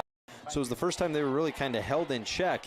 And right now the Panthers, we'll see what halftime adjustments they made to get back to what they were doing earlier on in this football game, trailing 21-14. So here's a handoff. William right up the middle. And he'll get out to the 30-yard line. Caught a pickup of 4. 2nd down and 6 upcoming for the Panthers. Back to William they go. And you would imagine that the game plan's not going to abandon after what is a single score differential, right? The Panthers are still going to be content to try to pick up some easy yards on the ground and then let Shaw go to work from there as we now deal with the 2nd and 7. Snap to Truman. Pump fake to the right. Looking out left. Will sling it, and it's incomplete. Intended for the receiver on the near side, but just one hop to him. And that was Colt Falanico. Incomplete. A little bit of just disconnect. Shaw was originally looking to that far side of the field, rolled to his left, saw Falanico, kind of tossed it while still moving. Tough, awkward throw to make. Falls incomplete. Now 3rd and 7. Little personnel shift. Williams going to come off the field as they go receiver heavy. They'll line out both tight ends, Harris, Jacobs, Falanico closest to us. This game has had about everything you could imagine except for a Brock Harris catch. So that change here. Shaw looking, tossing downfield, incomplete. 4th down upcoming for Pineview. Shaw sitting down right at about their own 10-yard line. He had to get out of the pocket, drift back, drift back, drift back. It's hard to make a throw off your back foot while being under pressure, getting slung to the turf. And it's Dixie's defense. We talked about it at half. They stepped up and allowed the offense to get a quick score before the break. And the Dixie defense, like they did against Hurricane, continues to make those adjustments after getting ran on there. Quite honestly, in the first quarter, parts of the second, Flyer defense has kind of turned things around, forcing another Pineview punt. 9:32 to go in the third. 21-14, Dixie the lead. Here's the punt from Pineview, and that goes straight out of bounds. The question is, where do they mark it? Where did it cross out of bounds? Referee still moving. Oh, wow. He's at the 45, and it's going to cross out of bounds at the Dixie 45-yard line. From where we were standing, I was going to guess, Carrick. I was going to say, 35, 36, maybe around there, and glad I didn't guess. Getting ready to go to the classic Chris Berman. He could go all the way, but talking about the ref there, he was still moving. going. He's out of bounds at the 45-yard line. That's where the Flyers take over. Sawyer in motion, left to right, takes the handoff. He's got the edge, 50, 45, 40, 35, 30, and brought down at the 30-yard line. Big time pickup for Rand Sawyer. Once he gets full speed, look out, he's tough to catch. And Hemmel right there caught him on the angle for Pineview, and as soon as he did so, Sawyer made sure he lowered that shoulder and kind of had it's weird to see the offensive guy have a pile drive type move, and he did there with a couple words as he gets up. He's just, that's him, right? He's looking for contact. He's not when he's not hurdling people. Big time run there. Truman slings it to the near side. The catch is made and then knocked out of bounds. Is Trayvon Haveran. A good pursuit there. Good close to the football from Pineview. 1, 2, 3 Panthers in the area before they send him out. Stepped out of bounds, so the clock is stopped. 8:54 to go. And Dixie looking to the sideline, getting the play call. Sawyer going to get a breather on this play. Instead, it's Bereze. They'll give to Gilmore on the sweep, right to left. And he picks up maybe a yard. We'll say no gain. 3rd down and 8. Upcoming for the Flyers. Back-to-back plays where Pineview's been very effective at just kind of containing the corners, making sure when they try to bust it out on the near sideline, great pursuit, great angles being taken by this Panthers defense, and this brings up a 3rd down. This could be a big-time stop right here for Pineview defensively as the offense tries to sort itself out after the last couple possessions. Snap to Truman, give to Sawyer, up the middle. Has momentum. Gets the 1st down across the 20 down to the 19-yard line, and into the red zone go the Flyers behind the running of Rand Sawyer. I mean, it's right there. Just does just enough, right? And when you look at those situations, if you're Pineview, you're probably expecting maybe a little bit of difference. You're not really preparing for that. Give it to the back and just let them go up like it's a 3-yard gain that they need to have. But it's just Sawyer with that burst of speed and the power that he brings, pushing people forward for a fabulous Freddy's 1st down. Flyers in the Flynn Roofing red zone. Read option will leave it with Sawyer. Leaps, runs over a man, flips his way to the 5-yard line and a 15-yard pickup. Get this man in the Olympics. Gymnastics routine. He's hurdles, somersaults, push-ups, whatever. And he's going to stay out there as Truman comes off. Looks like it'll be another direct snap. Wildcat formation. Boy, Rand Sawyer just runs with a reckless abandon.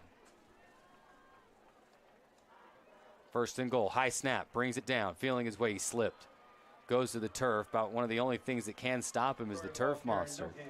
So no gain. 2nd and goal for the Flyers. Ball at the 8-yard line.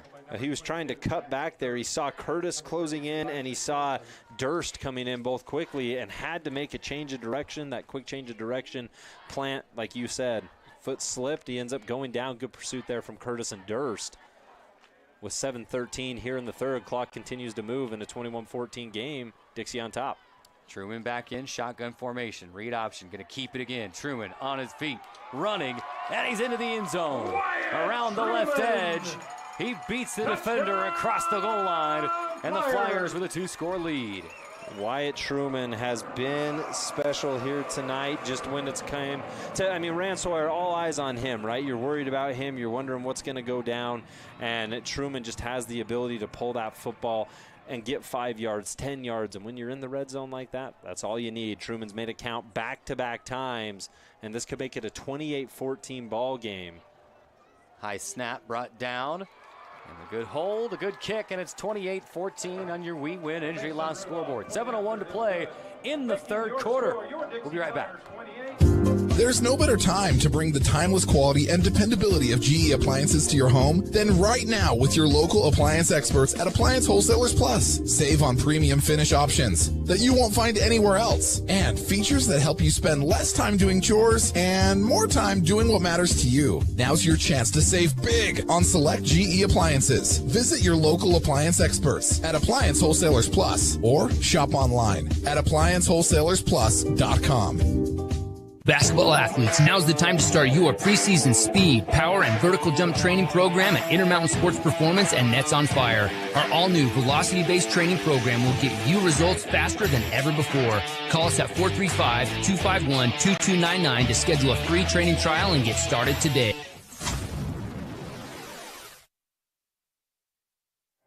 Welcome back. Flyers leading it 28-14. 7:01 to play here in quarter number 3.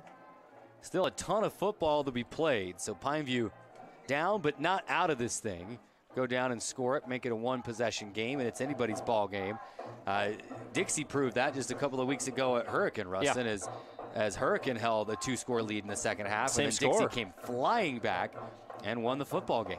It was 28-14 there at one point. They made it 28-1. Hurricane made it 35-21, and yet the Flyers were still able to prevail. So a lot of football left to be played. It just comes down to simple execution right now for Pineview offensively. Their last couple of drives have stalled out pretty quickly. Here's Sorensen from inside the 5. He's got the sideline across the 30 and then dropped at the 31-yard line. And that is where the Panthers will start. 6:54 to play in quarter number 3. Like the return there from Sorensen. He had a little bit of that fire himself, looking for a big-time hit. Got it. Nice collision over there on that far side. And it's always good to see, right? What you love about football. Looking for those big hits all season long. Brought to you by Pro Auto Care out in Washington. Here's Shaw on first down. Give to William. And he picks up 1 yard. It'll be second down and 9. Talk about going from a sophomore, not really played much varsity, to by the end of this thing, he's going to have over 20 totes on the night. Might be feeling a little banged up by the end of this one, if you can imagine. Yeah, and doesn't feel it right now. No, it feels good. Too much adrenaline. Feeling energized, but absolutely both these teams hard-hitting units. On second down, back to William. Big hole up the middle. He's at the 45-50. Across the 50, down to the 48-yard line of the Flyers, and that thing just parted right in the middle of the line, and William burst through the hole. Well, that's the push that Pineview's O-line had in that first quarter, parts of the second, when they were getting to the red zone consistently. They were just paving the way for guys like William, and he does it again. The line gets behind it. Go back to William a third straight time. He shoots off to the left. Wriggles out of a tackle and gets to the 45-yard line. A pickup of 4. Second down and 6 upcoming. And Pineview getting it going on the ground. Panthers in Dixie territory. First time here. They haven't seen that the last 2 drives. And right back to William again. He's off tackle to the right. Now angling middle of the field. And he's got the first down. Needed the 39, got the 38-yard line, and the chains move. Fabulous Freddy's first down, and that's 4 consecutive runs for Garrett William. And now on 1st and 10, this is where you can throw in a little spice if you want. Try to hit him with that surprise pass as Dixie shows some pressure, or keep doing what's been working.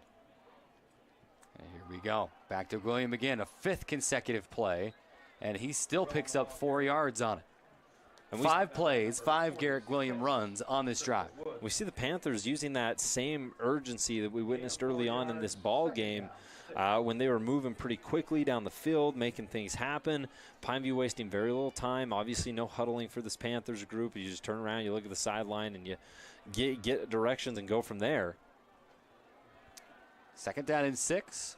Ball at the 34-yard line of the Flyers. Play action. And they'll swing it out left and incomplete. Yeah, just miscommunication. Both receivers were blocking.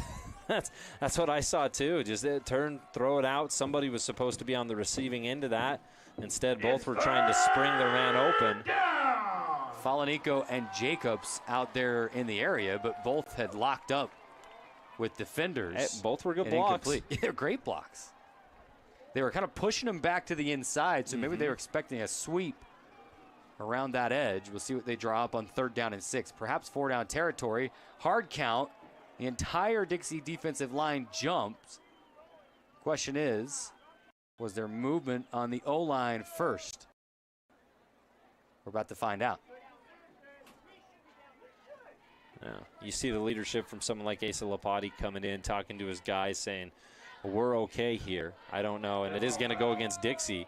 Pineview's going to move up on forward. Great hard count for this Panthers squad. 3rd and 6 goes to 3rd and 1. And now you bet your bottom dollar it's 4-down territory. Down 2 touchdowns midway through the 3rd. Got to have a touchdown on this drive. Get things going the right way. Here's William. Bounces off the line. Is stopped. Tries to surge forward, but is driven back again. He'll lose 2 yards. So now 4th down and 3. Ball at the 31-yard line, and the offense going to stay on the field. As they should. That was a great stick for Mason Schumann. Last time they were out, led the team, had 4 tackles for loss. Give him another one this week. Actually, I think that's his second of the ball game. It's 4th down. And now here on 4th down, you've been running consistently. What do you go with here? It looks like obviously a direct snap to Fia. Yeah, no receivers out wide. There's Fia. Will take it, cut it up, and he's going nowhere. Swallowed up by the Dixie defensive line. First man to him was Bristol Woods. Grabbed him with the right arm and said, you're not going anywhere. Turnover on downs. Woods had a great performance against the Tigers, and here he rises to the occasion. Again, Fia has been so electric with that play. Obviously scored twice off it tonight, Carrick. You think that you go to something like that and you're guaranteed a first down. Instead, Woods rises up, gets the stick. Mason Schumann on 3rd down, Woods on 4th, and the Flyers offense back out with a 2-possession lead, 28-14, 3:40 on your Nets on Fire clock here in the 3rd quarter. Here's Truman rolling out to his right. Will toss to Sawyer. Flag flies. He'll pick up 5 yards, but it coming back as that flag was right in the pocket. It's going to be coming back. Dixie will have an opportunity to really put the clamps on here on this drive. You punch in here and take a 3-score lead going into the 4th quarter. Just not enough time. Yeah, it's also a situation where the pressure is tremendous right now on the Panthers defense. I think they've been out on the field a little more than they were anticipating after how the first quarter kind of unfurled. Things have changed a little bit in terms of now they're back out there, they're tired type situation. Dixie scored their last 2 drives. A lot of pressure on this Panthers unit defensively, and they're hoping that they're up to the task. 3:33 to play, quarter number 3, 28-14. Flyers lead it. Man in motion from left to right. They give to Sawyer, off tackle right side, angling toward the sideline. He gets to the 25-yard line, and then it's gang tackled from behind. It'll be 2nd down and 15. And good pursuit there from Carson Curtis. Getting in, great form tackle, making sure that he was down around Sawyer's ankles type situation. Listen, you can hurdle people, you can truck stick them, you can do what you want, but when you have someone grabbing at your feet like that, it's almost impossible to avoid. Perfect form tackle there for Curtis in that situation and on that angle. 2nd down and 15. If the Panthers can get a couple of stops here, they should get the ball back in pretty good field position. And here's the run. starting left, now cutting it back up middle There, up the middle. is the back, 12 yards. Barazay. Takes the ball to the 38. Yeah, that was 37-yard line. one of his, I don't know if it's first carry, second carry. I've called his name a handful of times tonight, Carrick, but hasn't got a lot of opportunities, at least purely from the backfield. Does so there, and Brzee makes something happen with a shifty movement. They go right back to Brzee, and this time tripped up at the line of scrimmage. In fact, he'll lose a yard, and it'll be 4th down and 4 upcoming. And right now the offense on the field. Rand Sawyer saying, just give me the ball. I anticipated to change. Now here comes the punt unit. And Rand Sawyer, it was in unison. Sawyer and Truman both, oh, man, kind of look to the sky. Said, give me a shot at this. But smart thing to do. You got a 2-score lead. Got to punt it away. And what a stick from Carson Curtis. Made that great tackle on Sawyer on the first down play. This time when it matters most, does it again. He just seems to blow right by the blocker. Not even sure if he was contacted en route to making that great tackle. And that Panthers defense that had a lot of pressure, they deliver here. Now the offense needs to try to cut in. And whistles as the punt was away. Pineview nearly had a block on the punt. Wasn't a great kick. And stop everything. Will be marked at the 22-yard line. 1st and 10, Pineview. And the punter's knee touched the ground, they're saying, as he went down to. Let's see. We get a look at it here. Oh, he did? He went down to pick it up. A heads-up spot by the official. Look at this. Yeah. So he went down low to pick it up, and he had the ball in possession with his knee on the ground. So how about Pineview? A short field starting at the Flyer 22-yard line. Here's William feeling his way, bouncing out left. 15. Inside the 15, down to the 11-yard line. A first down, a pickup of 11 for the Panthers into the red zone. You see the patience of William right there, kind of working off that left tackle, puts his right hand out, pushes him forward a little bit just to propel the action forward, and then turns on the speed to make this not only a first down, but you practically have the football by the 10. You're at the 11 technically, but this just opens all sorts of things up right now for Pineview offensively. First down and 10. Do have a first down available still at the 2-yard line. Here's Shaw. Play action. Looking to the end zone. Touchdown! Quade Sorensen. Oh, man, Shaw saw that the whole way. They say never stare down your receiver when they're going to break free like Sorensen just did. Stare at him all you want. Sorensen streaking down the middle. He just kind of floats that one up. Didn't feel any pressure to put some zip on it. Didn't feel any pressure to try to squeeze it. Excellent route ran from Sorensen. He gets the grab, and our ball game is right back where it was near half when we were wondering who's going to walk away with this victory. Panthers chew back into this one. Love the play call, go a little play action, stifle the defense for a minute. Now the defense jumping off sides. They'll call that, but stifling the defense for just a moment on the play action. Pull the ball back out, backpedal, hold the ball as long as you can, and then boom, Quade Sorensen wide open in the end zone. A great throw. And now Pineview, the all-important extra point to try to cut this to a 7-point game. And we told you, don't go anywhere. Don't even think about touching that dial.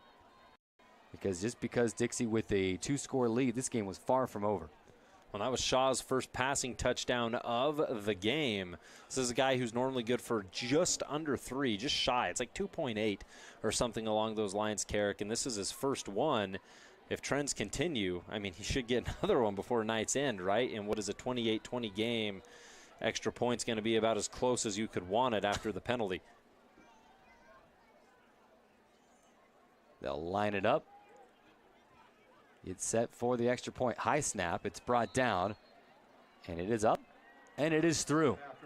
On the We Win Injury Loss scoreboard, Dixie 28, Pineview 21, 47 ticks remaining in quarter number 3. Don't go anywhere. We've got a great finish coming at you on ESPN 97.7. What's up, Southern Utah? This is Casey Winters from Nets on Fire, where it is always basketball season. The new school year is here, which means basketball season is only a few months away. Get your game on point at Nets on Fire. We have amazing expert trainers ready to work you out in a group or individual training.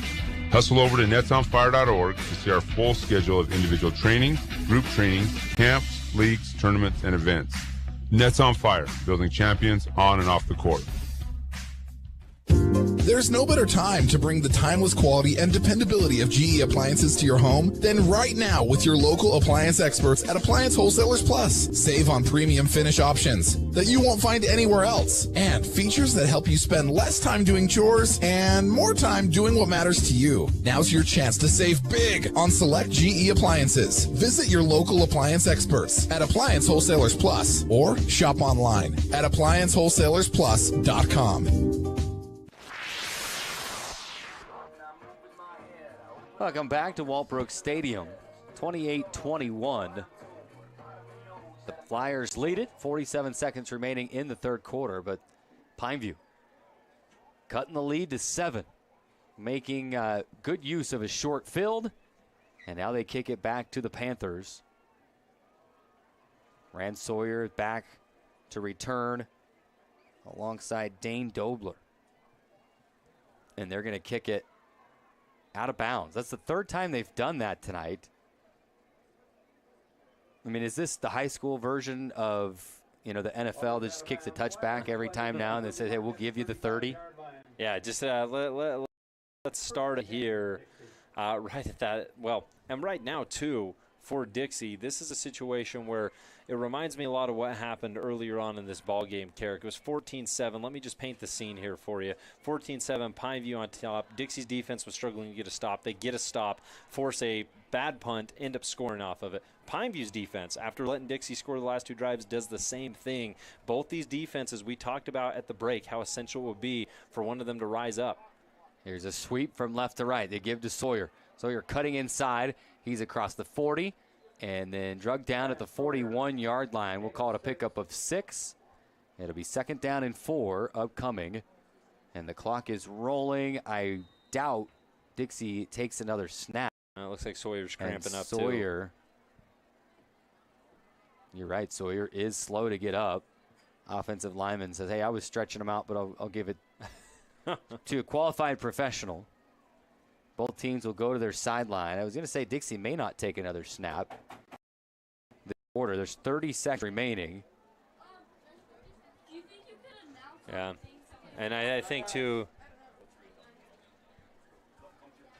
I think also here in this situation, it's okay, take a little bit of time, try to figure out what you got to do here just to make sure that everything's good to go. Sawyer's got both hands right now on his helmet, and you hope that it's just a cramp situation. It's always tough in our position, because you never just want to guess and say, it's just a cramp, they're stretching him out, he'll be good.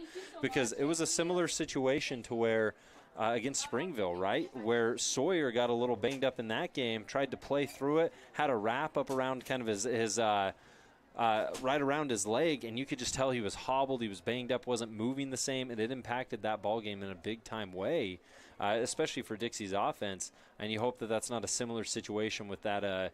Yeah. I mean, you don't want to speculate. I can't really see with the trainer there. I think it was his groin that he ended up injuring against the Red Devils. So hopefully everything's good there.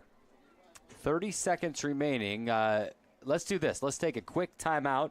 Come right back. 28-21. Flyers lead it. Quick timeout. Come right back on ESPN 977. Hi, it's Tyler with We Win Injury Law. People usually call us when they're involved in a vehicle accident, but there are so many other areas we specialize in. Long story short, if you've been injured, we can help. Maybe you've experienced medical malpractice, or a loved one has suffered nursing home abuse, or even a wrongful death. If so, call us today. You need an experienced injury lawyer who knows how to fight insurance companies. Unlike most lawyers, we are not scared to go to trial to fight for what you deserve. Call us today at 435-688-9558 for your free consultation, or visit us at wewininjurylaw.com.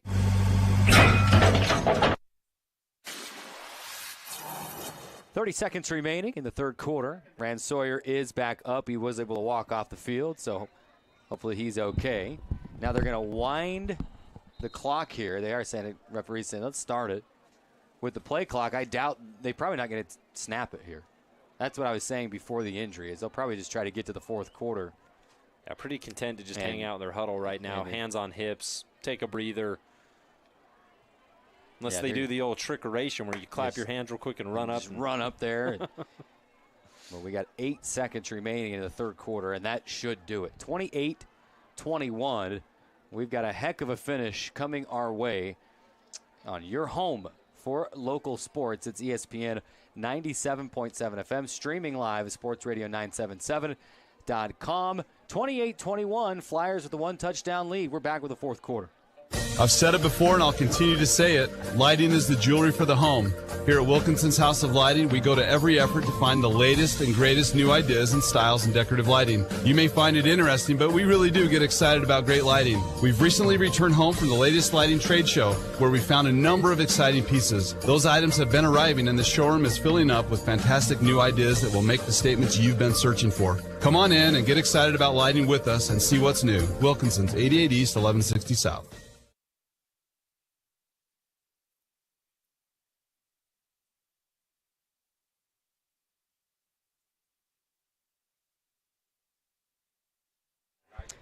Welcome back. 28-21. Flyers lead it. And let's play some football. 2nd down and 4. Flyers with possession. They're going to fake the sweep, and here comes Truman trying to get the right edge.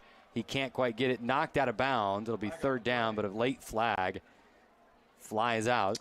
We'll wait and see what that is. I know we've played Flag Predictor quite a few times tonight, Carrick, but it is crucial for our radio audience to understand when the flag flies out and where it was thrown on the field. It went down at about approximately the same time Truman was forced out of bounds. What that entails, hold, late hit, who knows, far sideline situation, tough to see. I think they're... And it's hold. 10 yards from the spot of the foul. That's a tough one because he's trying to get the edge. He's being tackled already. It's one of those where I think the hold has zero effect on the play, but by rule, you have a hold, you got to throw the flag. Literally happened as he was being forced out of bounds. Yeah. I mean, no extra sneaky hold there. Even if he got away with it, was going to amount to any type of big yardage pickup. It was just good pursuit from Pineview's defense, who's been really good at containing the edge these last couple Dixie attempts. 2nd down and 14 now. Ball back to the 31-yard line. Flyers got to have the 45 for a 1st down. A man in motion from right to left. They'll give it to him, trying to get the right edge, but can't get it, and he is turned back. And that's Crew Berze. It's that Panthers defense. They hit a different level last time out, got good at kind of containing that edge, making sure that everything was slowed up, and then once again, with Truman kind of leading the way, you wonder if everything's okay with Rantor. Of course, he's still out there on the field. He just hasn't got the football the last couple plays. And now you're dealing with a 3rd down and long, 3rd and 13 to be precise. But the Panthers aren't giving up anything on the corners anymore. At least they haven't for a while, which means you either got to go up the gut, try something between the guard and tackle, or let Truman drop back and sling it. Or, of course, go for old reliable in a screenplay. Here's Truman. It is a passing situation. Loads up, slant across the middle. Catch is made, no, dropped. Incomplete. Would have been just enough for a 1st down, but Falanico could not quite hold on to it. Excuse me, that was Ochoa. 4th down. Yeah, it was they a couldn't good hold look. on to it. Wrong team. Falanico's on the other side. Well, Truman drops back, has time, delivers a well-timed football. That was a good-looking tight spiral through and through, and a good route ran as well by Ochoa. It worked. On paper, that's the play you want. Execution, it was nearly there. The issue is it stopped at about 90%. Catch isn't able to be hauled in, and Dixie will be punting away. So now we're seeing this little switch game, right, where Dixie's defense is good. They stop Pineview for 2 straight possessions. The offense gets a little bit of rhythm. Now Pineview returning the favor. And a great punt, booming punt, fair catch called by Fiafia. And Pineview will start at the 34, 33-yard line. You saw, I was going to say, keep an eye on the long snapper here to get this one up off the ground, and it went up high, almost over the head of the punter. He made sure that he wasn't going to roll that one back to the punter again. Yeah, after that last one ended up a knee down as he caught that low snap, ended up putting the Panthers pretty much in, well, put them right in the red zone already, Carrick. So this time they do have the Panthers working back. They're going to have to work their way upfield, starting at the 34. 2 receivers on either side. They'll give to Gwilliam. A little bit of trouble on the exchange, but he gets control, and he's out to the 40-yard line in a pickup of, we'll call it 5. Second down and 5 upcoming.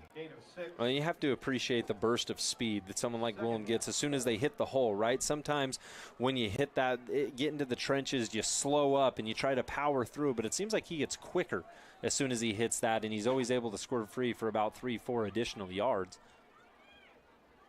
And they go to William again off the right side, and he's brought down after a pickup of 3. It'll be 3rd down and 1. Russell brought him down there for the Flyers, 3rd and short.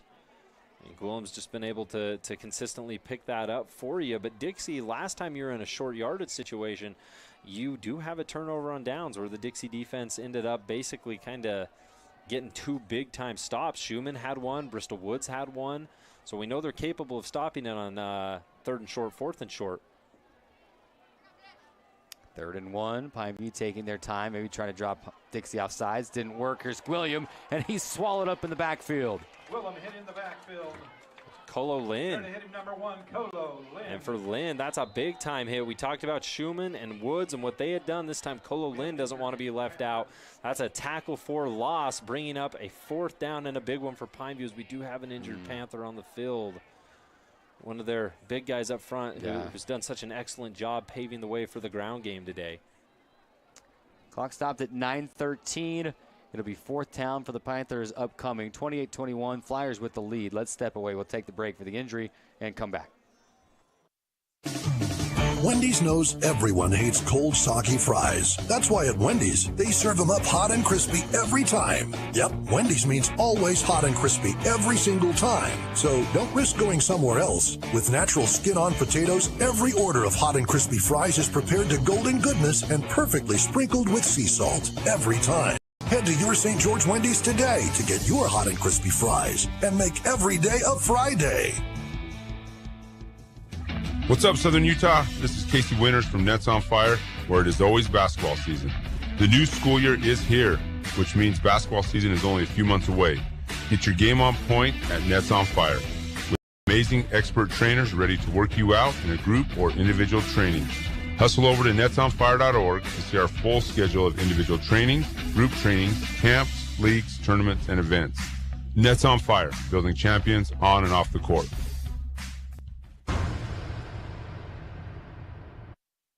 Welcome back to Walbrook Stadium. 9:13 to go in the 4th. Injured Panther is up and walking off with assistance. And it'll be 4th down for Pineview. And I think we see injured Panther was number 50. But I don't have a 50 on this roster. I wanted to give a shout out, but All right, Flyers, it's 4th down. it's 4th down. Pineview going to keep the offense on the field. 4th down and 2. And Dixie going to jump off sides, the hard count, and the Panthers going to get the 1st down without even having to snap the football. Hey, Carrick, we do have an update there on the injured Panther. It was Josh Bowler, courtesy of the Pineview statistician. 52 on the roster. Hopefully he's able to return. Right now, we're still Pineview doesn't have to pass the football. The ground game continues to work. Plenty of time, 8:32 on the clock as it continues to move, 28-21 game. But we're still waiting for that big Harris reception. On 1st down, William up the middle, and Lopati says, hello, 3-yard loss, 2nd down upcoming. And he is fired up. Flag flies after the play, well after the play. After Lopati, I mean, he did a little, I don't even know if I want to call it celebration, more like a fist pump, get excited. You don't want to speculate, don't know what the penalty is, but the boos from the Dixie side would tell you what they feel it is an unsportsmanlike conduct. That is a tough penalty.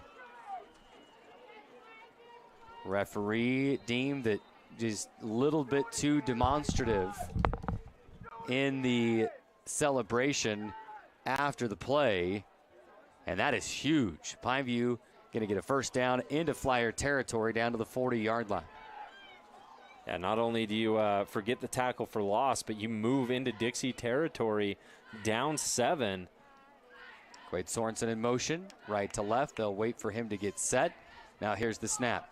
Fake the handoff to William. He's looking.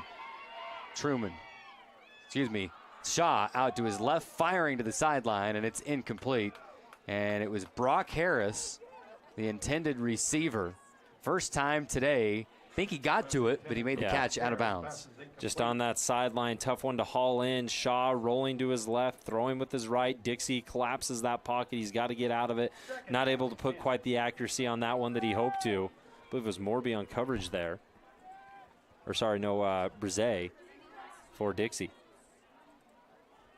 And now Harris hobbling a little bit, limping out to his spot. 2 receivers split out wide, kind of stacked, one in front of the other. And they're going to go to William right up the middle. And he'll pick up 4 yards. It'll be 3rd down and 6 upcoming, no doubt. Going to be 4 down territory here. Clock ticking, 7:38 to play. 4th quarter. Pineview tie it up here. This is a unique situation too, Carrick. I'm trying to jog my memory, but I don't remember a lot of 3rd and mediums for this Pineview team. It's typically been 3rd and 2, 3rd and 3, 3rd and 1, right? So we might see something that we really haven't all game. Of course, you anticipate this being 4 down territory, but they got a trips right here. Here's the 3rd down snap. Back to pass. Shaw going to step up, going to run it. And he's at the marker. They'll drive him back, but forward progress should give him the first down as he opted to go left. Looked like he had more space out to the right, but he goes left, and he gets right to the sticks. They still haven't signaled. There it is. First down, brought to you by Fabulous Freddy's in the chains move. How about Levi Shaw, his 12th carry on the season. Dixie was fully anticipating pass, which worked until Shaw decided to tuck it. I mean, he had negative 11 rushing yards coming into this one, courtesy of a handful of sacks. But that time, Shaw demonstrating the legs, picking up the first. On first down, here's William around the left edge. He breaks free inside the 20. And they'll mark him down to the 15-yard line. And a big pickup, another Fabulous Freddy's first down. And in to the red zone go the Panthers. Thank our red zone sponsor, Flynn Roofing. Man, you got to be really excited about this running back room if you're a Panthers fan, right? Between, of course, Richardson and William and what you're able to kind of deploy out there. There's a lot of hope for this Pineview rush attack, not only now but in the future with both these guys going to be reappearing. First down and 10. Dixie defense jumps off sides again. 3rd time tonight, and they've got the hard count down.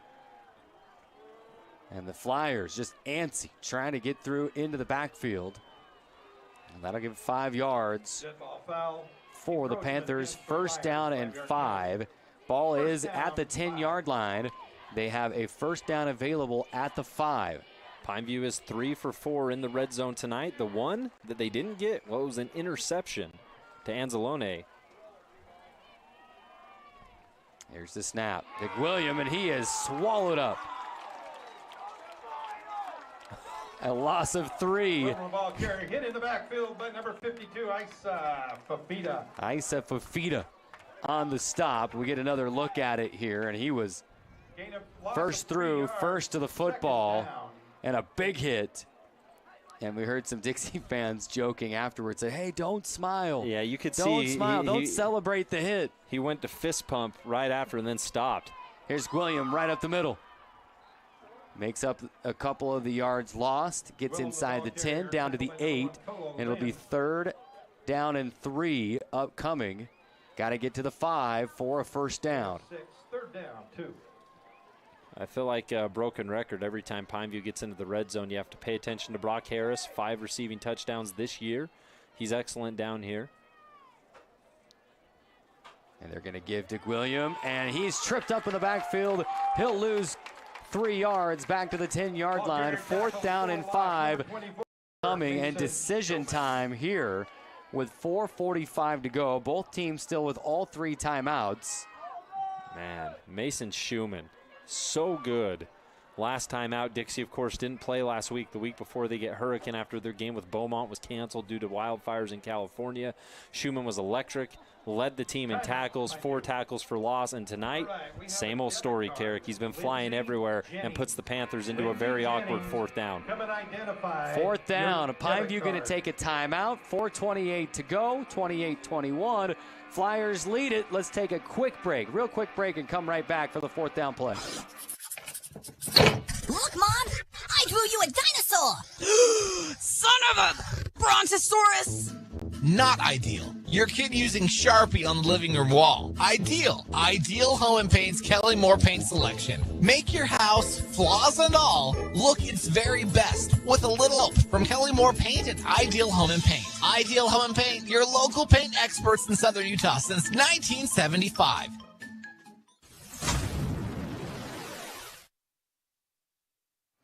.428 to go, 4th quarter. Flyers lead it 28-21. Carrick Segma, the Rustin Burnside.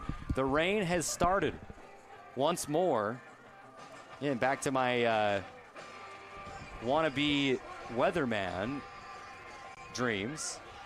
I thought the majority of the rain was not meant to get here until tomorrow, but it's here.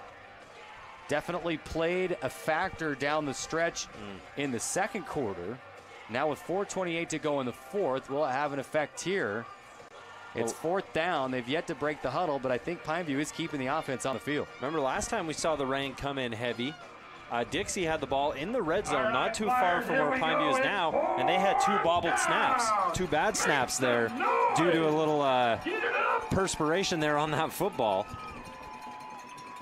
So it is going to be 4th down. The offense stays on the field. 1 receiver to the left, 2 split out wide to the right. William in the shotgun at the right hip of Shaw. Got to have 5 yards for a 1st down. Did we have offsides again? Oh, this would be massive. Dixie's been burned by a couple of these penalties. We did. 4th time tonight. Man. Do you think Pineview talked about anything else the entire huddle other than, hey, let's go get him again? Don't move. Don't move. Rough estimation here. We don't have official statistics, but I would imagine that's the 4th time? 4th time by my count. 4th time they've got him. And now it's 1st and goal. Ball down to the 5-yard line.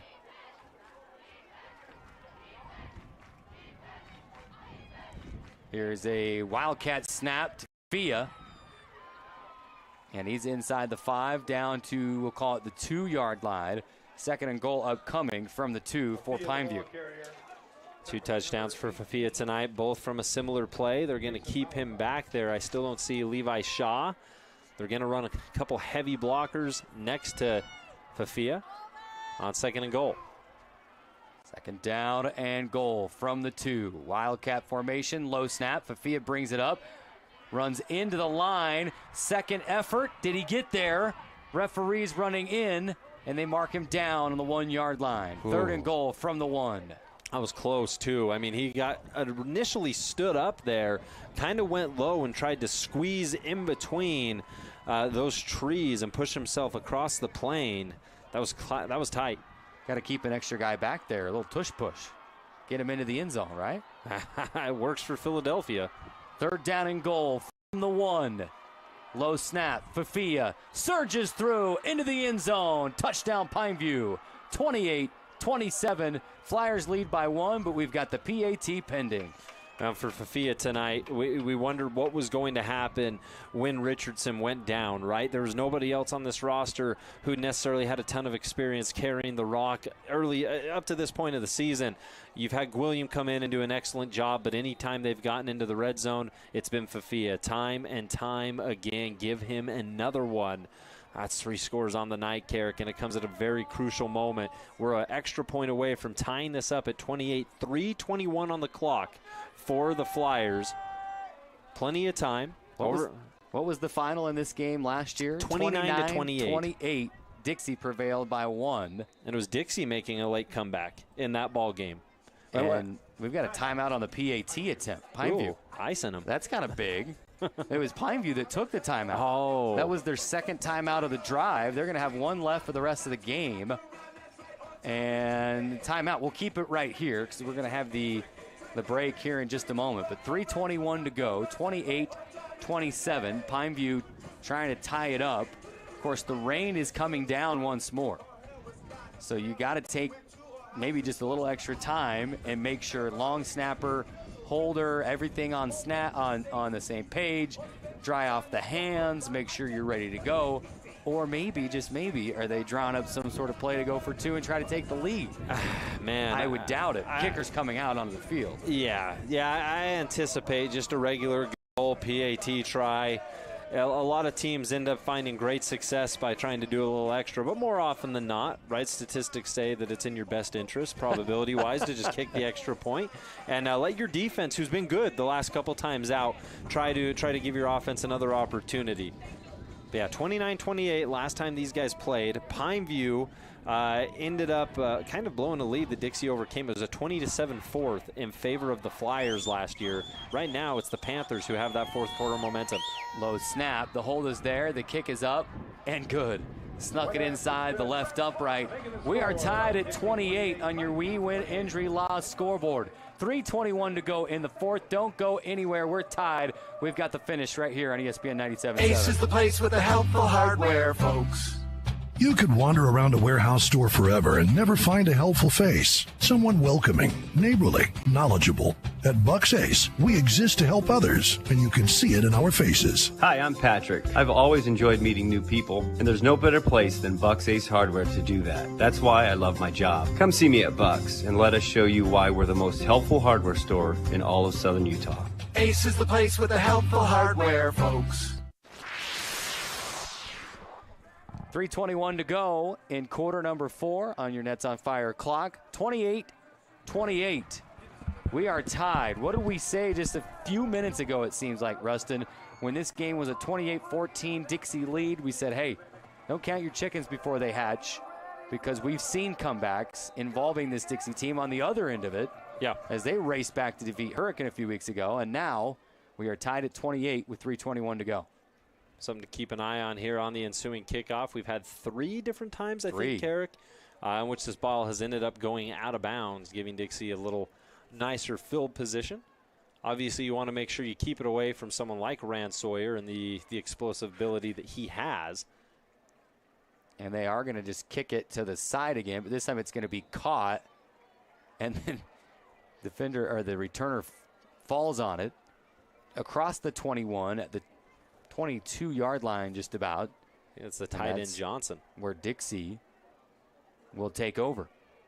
Maybe you can't really let that one go for fear of leaving it in play and leaving it up to be recovered. But if it could have gone out of bounds, you got extra 13 yards out of it. But Dixie will start.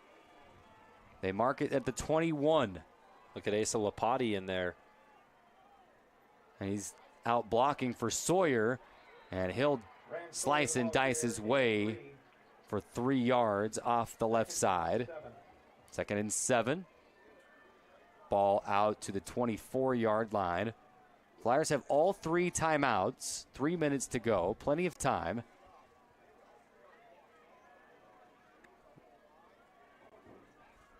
Here's the snap. Give to Sawyer.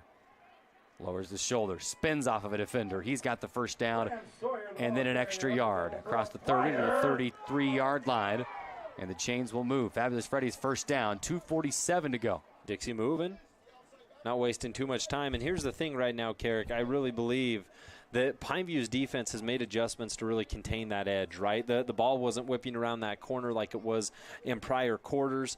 They've been able to get 2 stops off that. So what does Dixie do? Rand Sawyer up the middle, ends up resulting in a pretty nice gain and a first down. Clock rolling again, 2:25 to play. High snap, brought down by Truman. Give to Sawyer around the left edge, and he's got 9 yards. Check that. They'll scoot it back to the 40. We'll call it an 8-yard pickup. 2nd down and 2 upcoming. It looked like, you talk about Pineview making those adjustments on the edge. He did pick up 8, but it looked like he was going to have a lot more space, and then it closed quickly. Yeah, and they sent the tight end Isaiah Johnson in motion there. He came around that corner, laid a pretty nice block. That certainly helps. 1:54 to go. They'll go back to Sawyer. Breaks a tackle in the backfield, and then gets the 2 yards necessary for the first down, and the chains will move. I know they're going to say he was short. Yeah. Just See, shy. They'll Roger huddle. Christensen, the PA announcer, was fooled by it as well. He was just based from the initial spot on the official on the other side. He was a yard or two beyond the stick and then moved in when the ball was marked. Are they going to move it here? They're going to pick it up. Oh, we got a flag. A face mask. Okay. Now forget the short game. You don't need it when you get 15, and that's going to move the Flyers right on up into Pineview territory. Clock has whittled down nicely. You talk about Pineview, only one timeout in their back pocket. 1:46, 1:45. Clock continues to move here. Into Pineview territory at the 42-yard line. And here's Sawyer. And he's wrapped up and brought down from behind in the backfield. That's Eli Nielsen. He's made a couple big-time plays tonight. Does it again right there. Nielsen gets up, gets a massive high five from Curtis. They're fired up about that one. It's a TFL. 2nd down and 11 for Dixie. And a quick snap to Truman. Give to Sawyer again. Up the middle. And a huge collision. Curtis. A pickup of 5. And 2nd down and 5. Clock rolling. 1 minute to go. You wonder, is Dixie going to think about spending some timeouts here? Or are we just content to try to win this thing and let the clock roll? Here's Sawyer. Tripped up. Great tackle at the 35-yard line. Man. And that's Carson Curtis. He was our Intermountain Sports Performance Star Watch tonight. A huge tackle. Now it's 4th down, and now Dixie's finally going to call a timeout with 40 seconds left.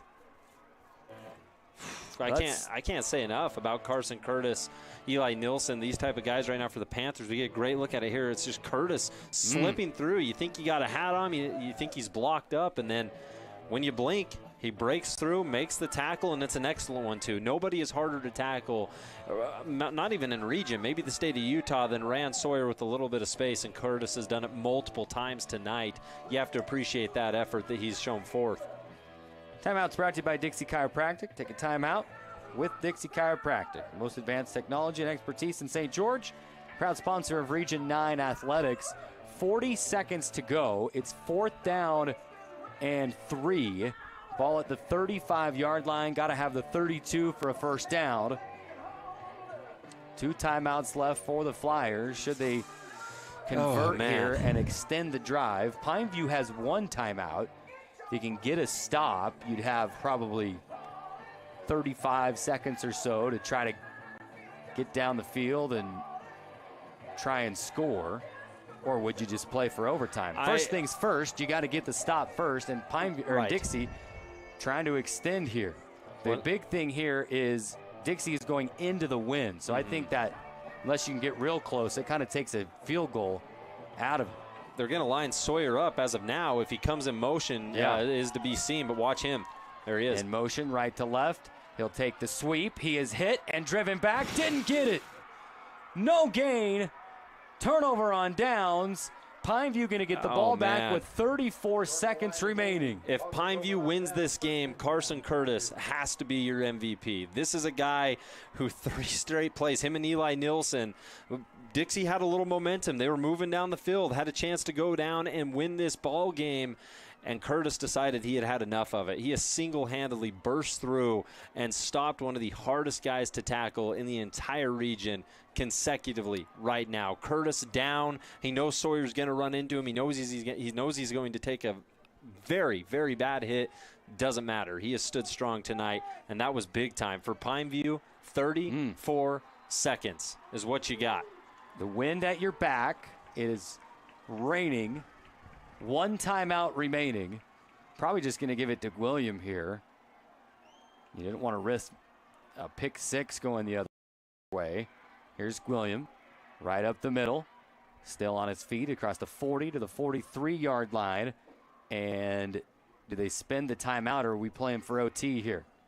I don't know. There's not a ton of urgency right now, Carrick. Shaw's got his hands up wondering, what are we running? He's looking at the sideline. He's jumping up and down. He's saying, what's the play? And I think the coaches are saying the play is overtime. Interesting. Huh. Yeah, they're going to walk off the field and play for overtime when they had a timeout. I mean, at least maybe take a shot down the field, right? And call a timeout and see what happens. But we're going to overtime. Extra football at Walbrook Stadium. 28-28. We're all tied up, and we've got free football coming up after this break.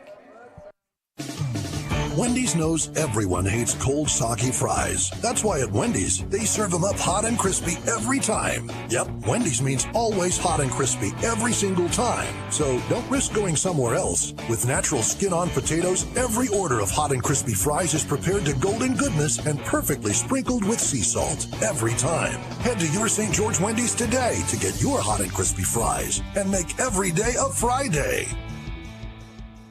The annual Fill the Bus school supply donation drive is going on now at Findlay Subaru. Take your donations of school supplies, including things like juice boxes, crackers, socks, and underwear, to Findlay Subaru before August 31st. Help make a difference for local students. We live in a wonderfully prosperous community, but there's still a significant need for school supplies. Your contributions will fill the bus and fill their hearts. Fill the Bus is brought to you in part by Fabulous Freddy's Car Wash, Handel's Homemade Ice Cream, and your friends at Findlay Subaru. Together, let's drive success for our kids. Hey neighbor. Great day to be at the reservoir, huh? What are you doing now, Phil? Getting ready to go for a bit of a swim here. Why are you backing your truck into the lake? Don't worry, I'll roll up the window before I go under. That's not a submarine, Phil. See the camper shell from St. George Topper there on the back? That's a top quality Lear shell. Waterproof. I figure I can take my fishing game to the next level. The deep level. That's where you find the big boys. This isn't going to work out well, Phil. No, I used waterproof duct tape to seal the undercarriage. I'm onto something here. I'll start calling search and rescue. This is Kyle with St. George Topper. Come in now for any new Lear 100XQ shell, and we'll throw in the carpet headliner, fold-down front slider window, and keyless entry upgrades at no extra cost. That's a $680 value. Boldly going where no... Well, at least his fishing gear will stay dry in that new Lear camper shell. St. George Topper. We're on the boulevard. Don't go topless. Welcome back to the action, brought to you in part by Ideal Home and Paints. Welcome back to Dixie High School. You're in Flyer territory, says the big wall on the north side of the stadium. But Pineview, the team making a statement in the second half. Trailing 28-14, the Panthers score back-to-back touchdowns to tie it up, and we are headed to overtime. And why not? It's windy, it's rainy, it's finally not hot anymore, so it's really a little bit chilly outside. We're in the press box. Why not? Let's play extra football. Carrick Segmiller, Rustin Burnside with you. What a game this has been. Oh, man, it's delivered in every sense, right? Last year, a 29-28 victory for Dixie in particular. They had to come from behind. Pineview does it here. You talked about a Carrick to tie it back up, and it's fitting that a game like this goes into overtime. We've seen it all. We've seen great defensive stands, great individual efforts, wildcat formations in the end zone aplenty. It's where the majority of scores have come from both of these teams. It just feels like the type of game that is very worthy of an overtime setting. Dixie getting fired up on their sideline, Pineview over on theirs as they meet right at that Dixie D at midfield. And I wonder, what are we going to see here? Because these teams have been at their best tonight when they've been deep into opposing territory, right? In overtime, that's the ideal format. That's all you're doing is working with the football in a short field. And I have a feeling fireworks aren't quite necessarily done yet. Region 9, Hearst State's hard for you. Crimson 35-0 over Snow Canyon. Early fourth quarter, that update was. Up in Cedar, Hurricane has roared back to take the lead at the end of 3, 21-20. The Tigers on top of the Reds, heading to quarter number 4 was our last update. Great game. Great game. And it looks like we're going to see these squads get ready to go. It's like Pineview going to have the football first on the south end zone, which likely means Dixie won the coin toss, right? Yeah. Yeah, you want to be on defense first, came over right? And kind of talked to Truman there first initially, and then signaled what direction we'd be going. So I can only imagine that's the case. Now, if you're playing bingo at home, the one thing we don't have, I guess we do have one passing touchdown tonight. I take it back. Levi Shaw to Quade Sorensen in the end zone to cut the Dixie lead to 1 in the third quarter. So we do have one passing touchdown tonight. And check that. Dixie's going to have the ball first. Pineview sent their offense out. Dixie sent their defense, and then both guys rescinded what they had rolled out onto the field. Said, just kidding. Coach Monker's upset about something. He was 10 yards out onto the field. Now he's back on the sideline. Oh, here we go. Overtime. Play action. Truman. Catch made. Touchdown, Dixie! What a pass! Man, I mean, I don't know what else you wanted to do there. I saw Rand Sawyer come in motion. They faked the give to him. He trips. I don't know if he did that intentionally. I don't know if he just ended up going down. Whatever it was, wide open, great throw from Truman. He's only thrown a handful of times tonight, but when he has, he's made it count. That one, none bigger, and it's Dixie from the get-go. And we've seen throughout the night a handful of different plays and opportunities come in the direction of Weston Gilmore via the sweep. That's his first reception. And the PAT is blocked. How big could that be? Probably pretty big. 34-28. So Truman to Gilmore for the touchdown, and the PAT is blocked. 34-28. Dixie leads it. We'll keep it right here. How about that? Dixie needing just one play to find the end zone, surprising everybody, faking the sweep, tossing to Gilmore instead. Maybe even faking the trip. Distractions. And now here comes the Pineview offense. They'll give Dick William. Bounces off his own lineman and then is swallowed up after a 2-yard pickup. 2nd down and 8 upcoming. Well, with Schumann basically being aggressive as he's been tonight, we talk about Carson Curtis on the Pineview defense. Schumann has played that same exact role for the Flyers. And with that extra point being blocked, I mean, this is Dixie defense simply has one objective. Keep him out of the end zone. We don't want to give any opportunities. We don't want to have to block an extra point of our own. It starts now by holding this team in check. A 2nd down and 9 officially. They say he just got 1 yard. And Shaw awaits the snap. Drops back, steps up in the pocket, throws to the end zone, tipped and incomplete. He was looking for Falanico. My goodness. As he stepped up in the pocket, kind of a floating, just angled football. And I think for just a moment, getting a hand on that football was Berzay. Yeah, I'm going to say did. I mean, Falanico had a shot at it. It bounced in the air even after, and he couldn't locate it. It popped straight up, and he couldn't locate it. The defender didn't know where it was. No. Both players had a shot at the foot after the ball tipped straight into the air. Man, that'll get your blood pressure up. So 3rd down and 9. Pineview must go at least 9 yards in the next 2 downs to extend the football game. On 3rd down, they're going to give to William, filling his way around the left edge. And he picks up 6 yards. And it's going to be 4th down and 4. Listen, I'm a sucker. Obviously, Pineview playing for 4 downs here, trying to make it more manageable, but I'm a sucker for a good patient run, and that's what we saw from William. Yes. He didn't force anything. Just a sophomore, obviously, very young backfield for Pineview. Waited for things to open up and was able to pick up nice yardage to make this 4th down and doable for Pineview. As to no one's surprise, we got a timeout on the field. Dixie going to take a timeout. And we'll keep it right here through the timeout. Don't want to miss any of the action. 34-28. Dixie by 6. And a 4th down and 4 upcoming for Pineview. It's this type of scenario that you find yourself in if you're Pineview, right, Carrick? You're going for the first down clearly to extend this, keep this game alive right now. But also at the same time, depending on what you want to do from a coaching standpoint, you know Dixie's going to be focused inside. You know they're going to be focused on that first down marker.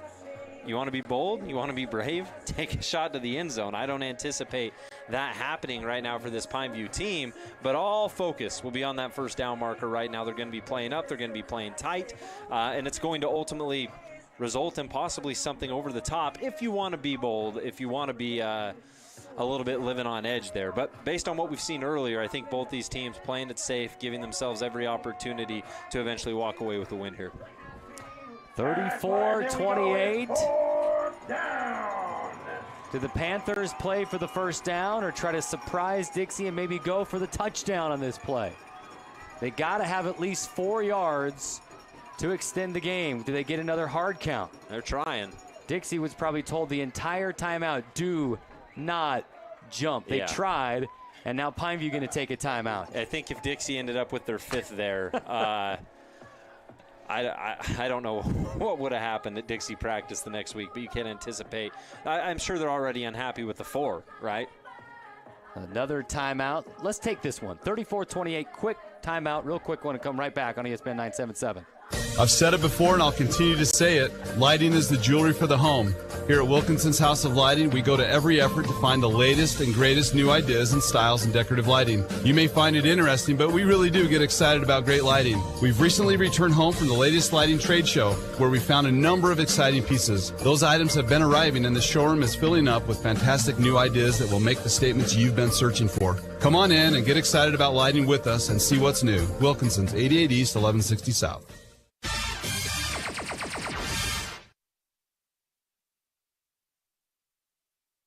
(34-28) back to Walbrook Stadium. The Flyers a 6-point lead in overtime. Dixie scoring first on their first play of overtime. PAT was blocked, and now Pineview facing a 4th and 4 from the Dixie 19-yard line. Gotta have the 15 for a first down, or you can try to go to the end zone and try to win it or tie it. What do they opt to do here? They've drawn Dixie offsides 4 times tonight. Can they try to get that again? Not likely here. Here's the snap. Shaw with time across the middle. Incomplete! And a flag! Flags. 1, 2 flags on the field from the far side. From the back, multiple flags come in. And I got to get a look here at this replay, courtesy of... There definitely was a player coming across the back of Fiafia. It was the defender, Tano Anzalone. Had that interception earlier in the game. Made contact, and the arm was coming across the back as well. They're going to get a new... It's raining outside. They get a new football, and then it hits the turf on the toss back in. So now that ball's wet. It was the right thought. Good thought. But, I mean, this is massive. Obviously, you can see Dixie faithful here. They're up in arms about it. They've been on a bad end on a couple of these penalties. Not saying the calls have been bad whatsoever. I'm just saying there's been multiple moments tonight where Dixie has had flags come out that have absolutely destroyed any opportunity to stop Pineview where they stand. The Panthers have typically been able to score these penalties, whether they're drawing them off sides or that's pass interference. Pineview with a fresh set of downs. First and goal from the 9. Here's Gwilliam around the left edge, inside the 5 to the 4-yard line. And is there a flag on the play? PA announcer said there was. I don't think there was. It looked like there was. Someone was playing catch with a football on the far side over there, and a football flew through, because I thought I saw a flag as well, but it was not a flag. No. So second and goal from the 5-yard line. And it's going to be Wildcat formation. Fiafia lowers the head, dives forward. He's driven back. Forward progress gives him the 3-yard line, or do they say no gain? Ball remains at the 4. Whatever. Certainly seemed like he gained at least a yard. whatever it is, tradition kind of stands true for Pineview in these setups. Once Fia is in the game, in the Wildcat, taking those direct snaps, he stays there until they get into the end zone, and that's what's happening now. Might not be a bad idea to let him just toss to Brock Harris. Have Harris leak out, and Fia just toss it to him. But it's going to be another try. Here's Fia lowering the head, and he looks to be in. There it is, touchdown, Pineview. Fia, the man of the hour, the man of a couple hours, the man of the night, has been getting it done for Pineview in the red zone all night long. It's what the Panthers have drawn up every time. It's your safety blanket. You know, if you can just get down there, if you're Gwilliam, if you're Levi Shaw, if you're whoever, that if you can just end up in that vicinity, Fia is going to get you into the end zone. It's been tried and true. Here comes the PAT for the win after Dixie's point after try was blocked. Pineview can walk it off with a PAT make here, or can Dixie force a miss? Oh, and here comes Rand Sawyer well before the snap and just knocked the player off the edge. Yeah, it's him and Carson Curtis. You imagine there's been some talking there tonight between those two players. Sawyer, so great offensively. Curtis, so great defensively. It's been an excellent matchup, and Sawyer burst through there just trying to get a jump on it. Just happens to be circumstances that he's lined up against Curtis. They got 3 or 4 players on this left edge. Here's the kick. It is up, and it is good. Pineview wins it. It was a low snap. Great job by the holder. He got it, put it down, and the kick goes right through, and Pineview wins it. 35-34 on the walk-off PAT in overtime. I just don't know what to say, Carrick, in terms of both of these squads tonight. Both were down in certain situations where they had to scrap, figure some things out, and put themselves in a position to win this game. Dixie fought back, then Pineview fought back, then Dixie fought back, and it's the Panthers with the last blow. It's fitting that we went to overtime. It's fitting that Dixie scored as quickly as they did. What a wild game. This is exactly the sequel you wanted to last year's 29-28 game. This time it goes in favor of the Pineview Panthers getting the W. They're going to advance to 500 on the year, 3-3, their first region win of the season. They are now 1-2 in Region 9 play, and they had to earn absolutely every bit of it. And one of the most underrated things, special teams. And how important is special teams? Well, tonight, special teams meant absolutely everything in this ball game. They block the PAT after the first overtime score, end up getting down the field. They get a timely pass interference call that ultimately gets them into the end zone. Fia one more time for the Panthers. The extra point up, through, and it's good night here at DHS. The Panthers with the victory. What a win. Pineview wins it 35-34. What a thrilling game, as always, in Region 9. That'll do it for our video broadcast. Big thanks to Andy Thompson producing the video while he's board hopping the radio as well. Big shout out to Big Game James, also up on the roof running the camera through 2 separate rain downpours. Thanks so much for watching on the video side. That'll do it for us there. On the radio side, we'll take the time out and come back with the post game brought to you by Bucks Ace. We're back after this. It's fabulous.